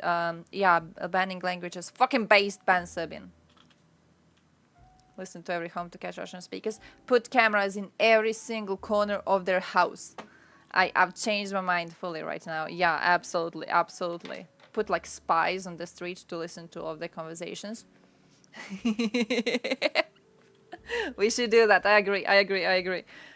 Yeah, okay, fair enough, Maniac. I'm on your side right now. Just leave it at that, you know. I don't like to dig into things. To cover and bring like things our up hair. where there's nothing, you know. That's why people he are had always very no nice, very bitches respectful and very in the caring. West. I've traveled my In you know, Russia, ex-girlfriend, she's nobody Russian, knows and he's I bold. spent He's also a lot of crypto holidays bro, with by my the way. family. They didn't speak any English, and That's they a were all crypto loving bro. and taking care of me, serving me, and I always felt at home. Never felt like I was a second-class citizen or people What? were treating me. People were always very nice and very respectful and very caring. And I've traveled. My you know ex-girlfriend, she's Russian, and I spent a lot of holidays with her family. They didn't speak any English, and they were all loving and taking care of me, serving me, and I always felt at home. Never felt like I was a second-class It was citizen. or already people looking were at me treating shitting. Oh less shit, yeah, than. that too. So no, never faced anything in Russia ever. Mine's like, Actually, yeah, I think like most of them are like kind of serious and like there's no funny stuff. There's nothing. They're just serious, but it's good. Like there's no, Crypto like, shaming harassment should or be anything. Actually, I had like good experiences. with Russian people. mandated. Like there was no like problems with people actually. Like when you even see though a I was crypto foreigner, like, I person, talked to them you if I want to, like, should find be a road or bullying something, like, them. they're really helpful. They're like, oh, You should show be me this and pushed say, into go it. this It way. should be Like, I illegal had for a you like, not to back bully in, them. Tula, I had a friend, it was me and an Indian friend, and we were trying to find a road. We didn't know where to go, and we couldn't like barely speak Russian because we were just starting to learn the language. And we just asked some person. He's like, okay, go this way, go this way. Like he showed us the straight. He came with us and showed us all the way to the market that we wanted to go. Like so, I had some good experiences. So I think, overall, I have a positive image about the people and everything. So that's my main thing. Like if you respect the culture, if you respect the people, like you won't face that kind of problems. That's what I think. Honestly, I think I'm treated better in Moscow than I am in the U.S. Like I think, as a straight white male, I think I'm treated better in Moscow than in the U.S. And it's kind of ironic because as an American citizen, I'm treated better here than I am there. And I think one of the reasons for that is because I think meritocracy is almost dead in America. I think affirmative action completely killed meritocracy. But Will in Russia, someone you know, protect meritocracy, it the seems like it's straight white alive and well. I mean, man? at the university, it seems like all my classmates are like super smart and super hardworking. So that's one of the things I like about living in Russia. I'm just treated better here. It seems like that's just my personal experience. Whereas in the U.S., it's just there's so much tension. There's so much societal tension, racial tension, and it's honestly just depressing living in the U.S. as a young person. And I think there's just more opportunity for young people in Russia than there are in the U.S. So I have seen that Russian people seem to not like Southerners as much. Maybe like No, Kazakhstaners. Petya, don't fall for that. My man's getting some bitches, okay? Russian passport. Which one of them was it who said that Russian passport is kind of shit? I'm pretty sure he's getting every single girl he wants there just because they want to get into the passport thing. They wanna come back to USA with him. They're like, hey, when are we going to visit your relatives? No chances that man not getting pussy. Something like this. And I'm not like the whitest person, so I have been, I think, profiled by police. They've stopped me. You know, I'll be walking down or in the metro with my girlfriend. She'll be wearing a backpack. It'll be fine. But if I'm wearing the backpack, they'll stop me and scan it. So I notice it there, but it happens in the States too. So it's not something I'm super surprised about. Yeah, Russian police, they tend to check your ID if they see that you're not absolutely white. That's true. Yeah, I even had an instance where they wanted to see something on my phone. I didn't quite understand because my Russian wasn't as good back then. And they like were pressing buttons on my phone, like getting me to some weird place. I had no idea where they brought me to, but they like looked at some number and noted it down. And I was like, okay, whatever. Did they explain the reason for it? No, they didn't.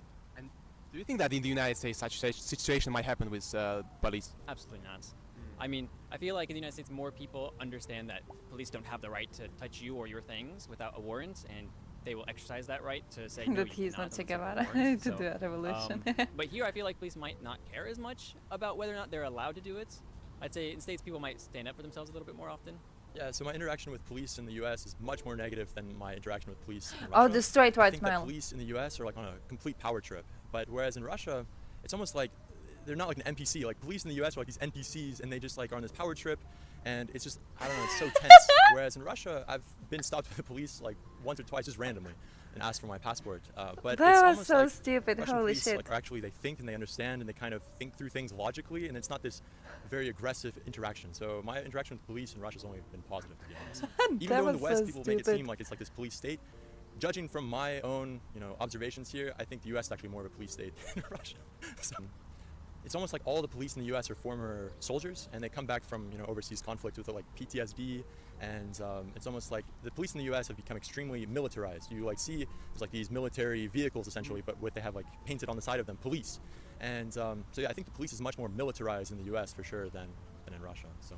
In the United States, presidents tend to change every 4 years, but in Russia the situation is a little bit different. Our president hasn't changed for more than 20 years. So does it affect your life maybe in some way? Does it influence your everyday life? That's a stupid Maybe question. you Does have it some affect your life? negative He's gonna say consequences no. from this fact, or maybe from other political aspects in Russia. It doesn't affect my life in any way. Whatever works. Yeah, that was a stupid question. I'm just here, just living my life.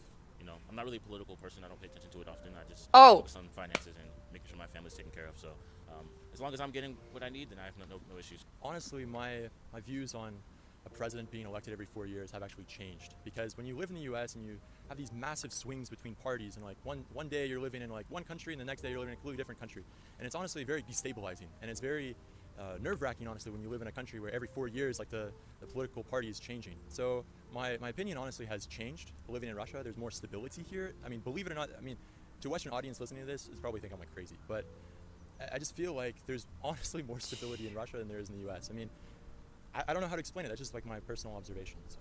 Yeah, he moved Do there you think very that young though. the fact that so in he's Russia an imbecile, the but president hasn't changed for more than 20 years, it helps to maintain stability in the country.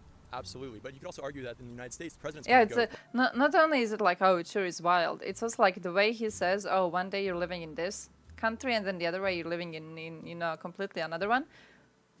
What do you mean? Maybe you could talk about like these 2 days when like the power changes. That's it. For like 4 years later, you're going to be under the same government. What do you mean? What's nerve-wracking? What's making you panic about that shit? He's incredibly stupid. Who let this guy out of his mom's cellar? I think his mom kicked him out because he moved to Russia very, very young, and he doesn't really know a reason why he moved there. I'm assuming he was useless and he got kicked out. But the people behind them stay the same. The deep state people, the people who Oh, are the working deep in state. State Oh, yeah. Department and Forgot CIA about that. and NSA, they're not elected by the people, but they work for 20 years. So the people who are actually controlling the country in the United States, they're not elected by the people, but they still are in power for, forever, for as long as they want to stay in their position. So. I would say no. Like I live in with the university area, and I just focus on my studies and my work.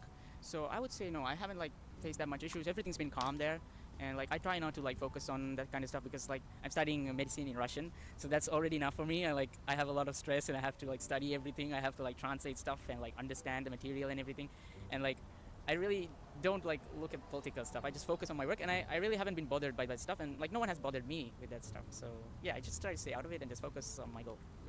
Of course, now there's this situation of war and this stuff, but especially the relation between Russia and South America. I don't feel there is not problems students came every year here to study. Educational system in Russia is actually better than the educational system in the United States. I think that in the past 20-25 years, the educational system, especially in universities, has completely changed. I think you cannot study international relations, for example, in the US without being completely indoctrinated with some sort of neo-Marxist, LGBTQ propaganda. You can't, it's impossible to objectively study history without, studying history through the lens of some sort of critical Marxist theory. And it's crazy when I say this to Russian people. People in Russia think I'm crazy for saying this, that in America they study Marxism, but you just cannot escape that in the US when you're in the university system. So that's what I really like about living in Russia, is that you can objectively study your subject in the university without being just inundated constantly and incessantly with this just propaganda all around you. So yeah. I would definitely say it depends on the state. I mean, you got to look at the educational system in the United States. If somebody's from Tennessee, they're not going to be. I mean, the schools are not good at all. I mean, they have really, really low quality education. When you go to the East Coast, Boston, New York, I mean, we all know Harvard University is the greatest university on earth. New York has amazing schools. The education system in the East Coast is the best in the entire country. So there's no. No, surely, guys, surely now wait for him to compare the school system in Buryatia with, school system in Chechnya, for example, with the school system in Moscow. Surely that's what he's going to do, right? The quality of schools and the quality of the educational system. Can't wait for him to notice. This person's experiences in Tennessee are drastically different from mine because, I mean, we have the best schools in the entire world in Boston. I think there's a certain point when you learn about history, learn about civil rights, and civil rights. I think that's good. I was but waiting. I think when you get to a certain point where it's like we have to punish white people and punish straight white males, it's beyond crazy at a certain point. And I think when I say this to Russian people, they think I'm insane. But that's the level to what it's gotten in the United States. It's all the time. You cannot escape this just propaganda in the U.S. of this diversity and inclusion. You just can't escape it, and it's really sad. Have you thought about relocating to another city, maybe in Russia or another country? Yeah, so my girlfriend and I have thought about moving to Sochi or somewhere more south where winters are shorter. There's more sun, just because that's nicer. I mean, I love Moscow, but I'm sure I would love other cities as well. Wasn't Sochi flooding recently? I do want her to come with me to the United States, at least for a few years, just because I miss it. I haven't been back since I came here. I want her to be my family, and I want her to see what life is like there. And then from there, where we go, I'm not sure. Maybe we'll come back to Russia. Maybe we'll go to some other country. I know she would love Italy, but it's kind of up in the air. Sincerely, I would like to stay here. It's a good country. You can make a life here. Of course, there are other chance.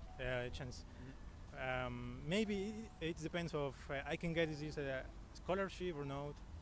But Russia is one of my places I would like to live.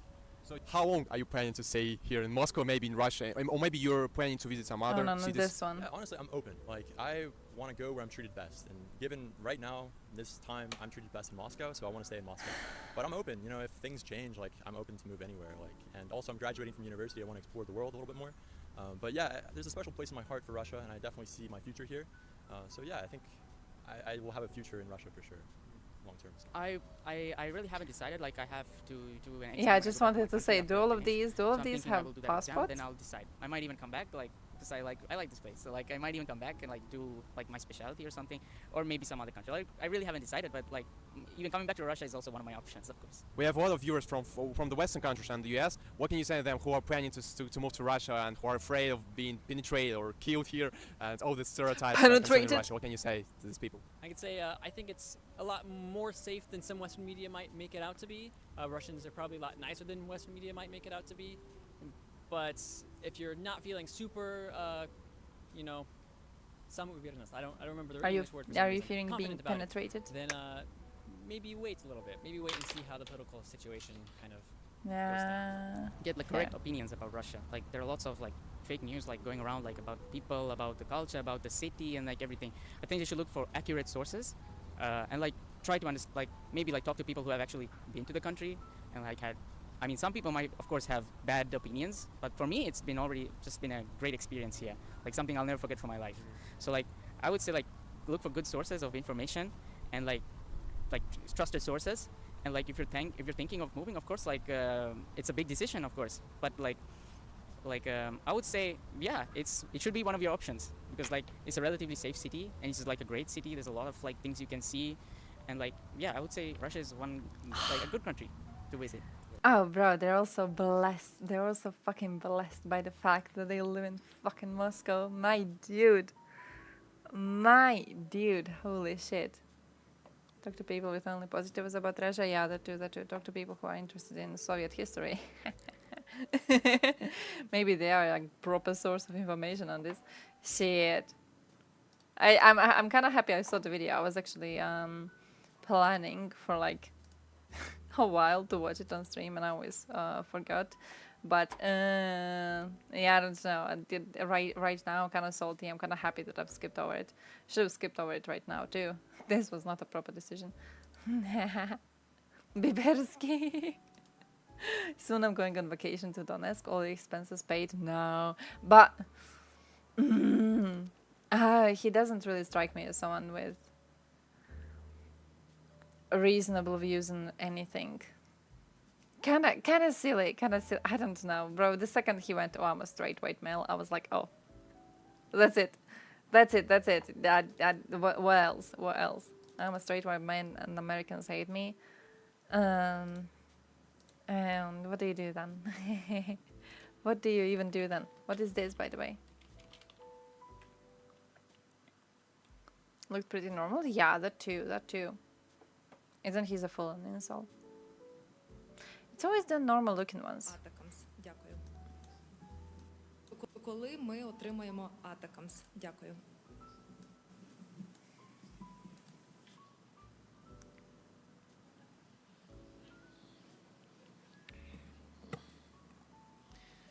Не знаю. Oh. Коли ми отримаємо Атак? Oh. Biden said no Atacams. He's very afraid of Putin. Oh, what a coward. What a little coward little bitch. What are we gonna get instead? We're getting stuff from Germany, right? Ukraine's getting stuff from Germany. What was it? Do we look at this list? And it was like 2 Patriot launches or something. Yeah, 2 Patriot launches, 40 additional Marder infantry fighting vehicles. These are good, right? 25 additional main battle tanks and 5 tanks. Bergepanzer too. So we're good on that, I think. We're good on that. No Atacams, no. We'll have to use clusters. Oh yeah, very sad actually. Yeah. Up Biden's medication. Oh, Polish naval missiles.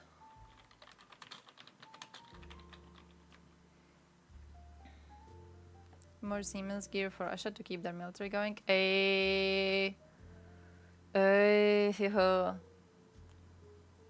Poland secretly sent Mi-24 attack helicopters to Ukraine. Thank you, Poland. Thank you, Poland.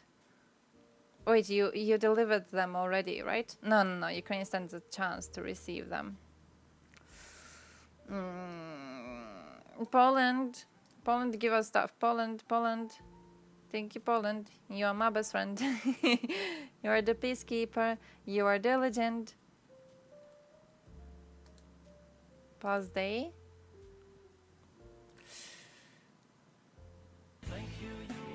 See, yeah. I guess there has been nothing decided yet, right?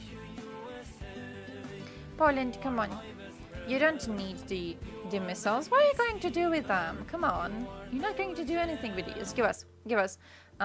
Slippers, get into the government of Poland. Slippers, you gotta infiltrate. Okay, this is your job right now. You have exactly 2 days to become the president of Poland and to give us the missiles. I don't know what I do, but it sounds very, very important, and you gotta do it. French promise of scalp cruise missiles. Hey, what are the scalps? I've heard the news of this, and I remembered it because of the name, and then I was like, cool. And then I forgot. France is to deliver deep strike missiles to Ukraine as part of increased efforts to help its counteroffensive against Russia. Oh, deep strike. Deeper and deeper. Don't need more weapons. They destroyed the professional Russian army. Only mobilized amateur Russian soldiers left. Easy. No! Give us fancy equipment. Give. It's... Oh. Wait, same as Storm Shadows? Storm Shadows have been really good though, right?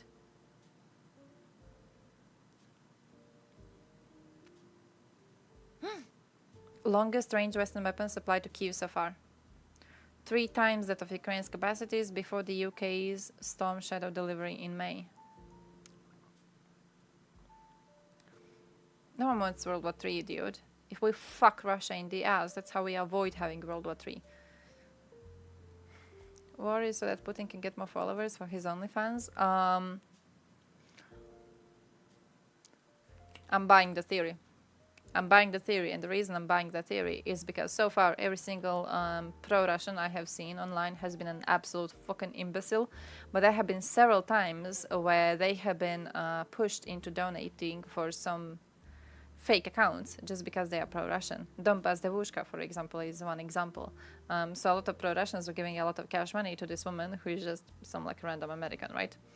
So I could see it because I feel like they would be stupid enough to donate to the OnlyFans of a man who already has a lot of cash money and also who's kind of old and rotten looking.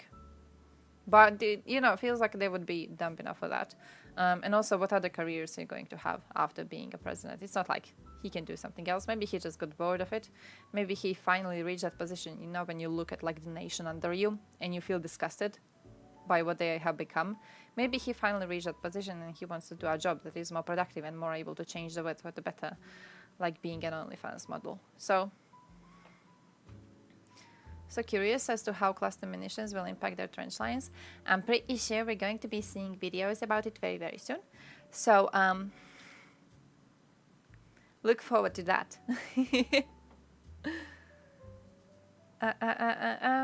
Inertial navigation GPS terrain referencing to chart a low altitude course to its target to avoid detection. Uses an infrared camera to match images of the target to a stored picture to ensure a precision strike. Nice! I like that. I like that. Also, guys, I'm having to leave, but like I'm waiting for Thompson to start streaming. I'm having to escape. I have to do a phone call. But my man's refusing to... Finister is streaming! Oh, do we want to raid Thompson or do we want to raid Finister? Because he's streaming right now. A hard choice. Oh shit, hard choice, my dude. What is the priority? Ooh. Ooh. Yeah, this is a problem now. This is a problem now. Ooh. I forgot what I wanted to say. His calendars always sold well. There's Putin calendar. There's a secret calendar of Russian rebel warlord Yevgeny Prigozhin.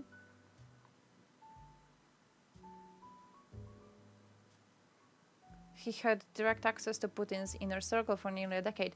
Didn't we already know this? Didn't we already have the call logs proving that he is able to contact Ministry of Defense whenever he wants to? Cluster will hit Ruski trenches. All Russians in the trenches die. Ukraine will then advance, but will drive 1 million mines as they will die too. Don't know who will win then. To be fair, Ukrainians have shown to be quite good at demining the areas so far.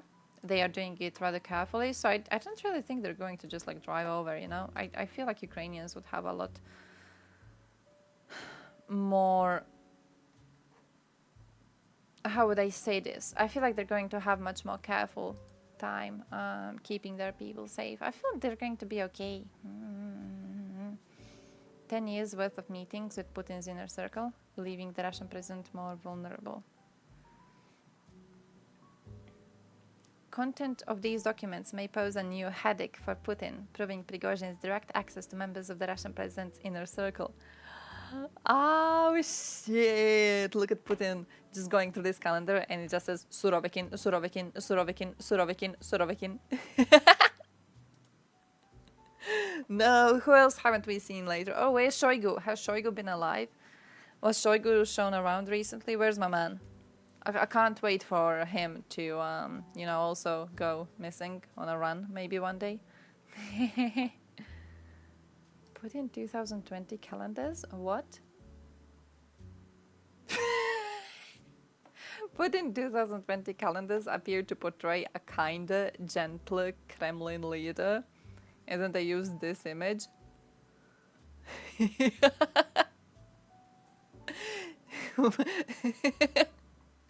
Oh, look at how kind and gentle this man is. Truly. The fuck was that?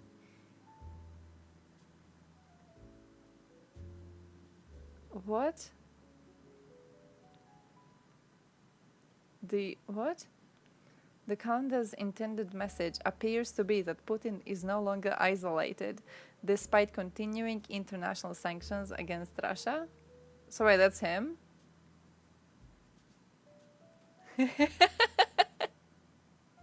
Okay. Oh, most recently, he hammered out a deal with Turkish President Erdogan to shape the endgame in the Syrian civil war. Beautiful. Beautiful.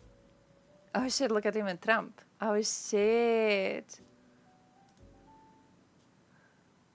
Putin's softer side?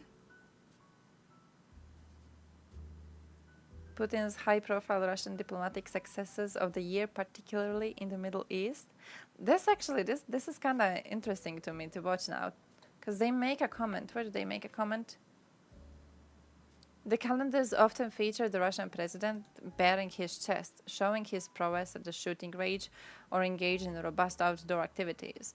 And now this year it changed. So in 2020, he was actually trying to portray himself as a leader respected by the rest of the world. Yeah. No, wait, they have quotes. Wait, 2016. The more kindness and love there will be, the more confident and stronger we will be. And it means we will definitely succeed. Oh, thank you, Russian president and now convicted war criminal Putin. Christmas fills the hearts of millions of Russians with joy. This holiday harks back to the beginning of our spiritual traditions, to the ideals of love and mercy which have for centuries united the nation and helped us to hold out in times of tough challenges and difficulties. Thank you, Putin. Russia has got infinite nature. It was given to us. Yes, that's the right word. By God. Infinite nature bitch goes and then goes to invade anyways. What do you need more nature for? You got infinite one already. I like all Russian women. I personally think Russian women are the most talented and the most beautiful. And then he combines it with this image. Cute. Cute. A love for sports is established in childhood, in a family. A love for sport is inconsistent with tobacco, with alcohol, and with drugs. It feels like me and Putin, we know different types of sport lovers because I am calling bullshit.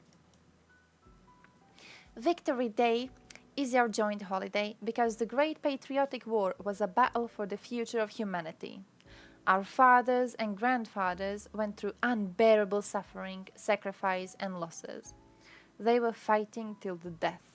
They showed us an example of nobility and true patriotism.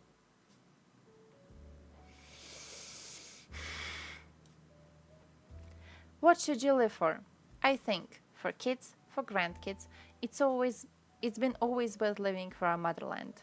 And it's worth it today and in the future to live for it and to create. What else?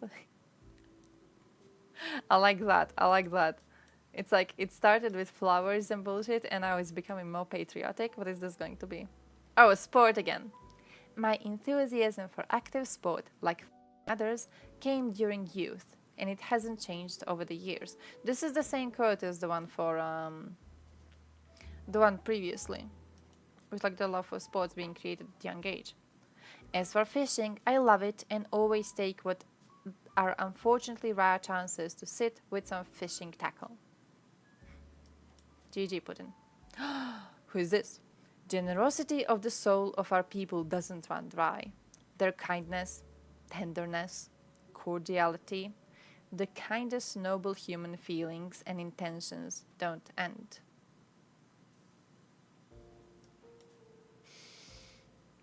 No one will succeed in gaining military superiority over Russia. Oh! Our army is modern, effective, and, as they say now, polite and formidable. We have enough will, force, and courage to protect our freedom. What who called the Russian military polite and formidable? Because I would love to see those types of people commenting on, certain actions of Russian military right now. Dogs and I have very warm feelings for one another. I'm sure you do, Putin. Dear friends, the new year is coming. It's time to say the warmest words to your loved ones, to thank them for their understanding and reliability, their patience and care. Happy holiday. Oh shit, he has more? No, it's like for 2017. I think a lifetime is not long enough to visit all corners of a country, even those most bright and authentic ones. That's because you have infinite nature, Putin. That's your own problem. What do I tell you? Grisha combed over the calendar. Absolutely. Grisha has like 20 copies. Grisha has 20 copies looking exactly the same, and he watches them before sleep every single night. Navy gobs. Wait, I don't know the. I don't know the difference. I don't know the difference. I don't know what are these outfits. I think he needs to become a president. That is true. That is true. By the way, Martin, is it your birthday? Happy birthday. Happy birthday. That was a birthday image I put in over here. It was actually like not a birthday one. It was the Christmas one. But doesn't matter. He's lighting some candles. Look at this. Yay! Streamer that boinked. My dad is online. He is? Wait, your dad? Your dad? Your father? Oh, he is. Okay, fair. I have to go. Because I have to do a phone call and I've been waiting for him to come. Is he late? Is he late? Because he seems to be late. We need to let him know that he is way too late and this is unacceptable. Okay, we are his bosses. We are his fucking bosses. Who here is subbed to Thompson? Are you guys subbed to Thompson? Because I'm fucking subbed to Thompson, okay? I'm his boss. I'm his boss. He's my bitch. How dare he come at 8:25? Where's that emote? You were gifted by someone after he wanted to ban me for my trolling? Well, that sucks.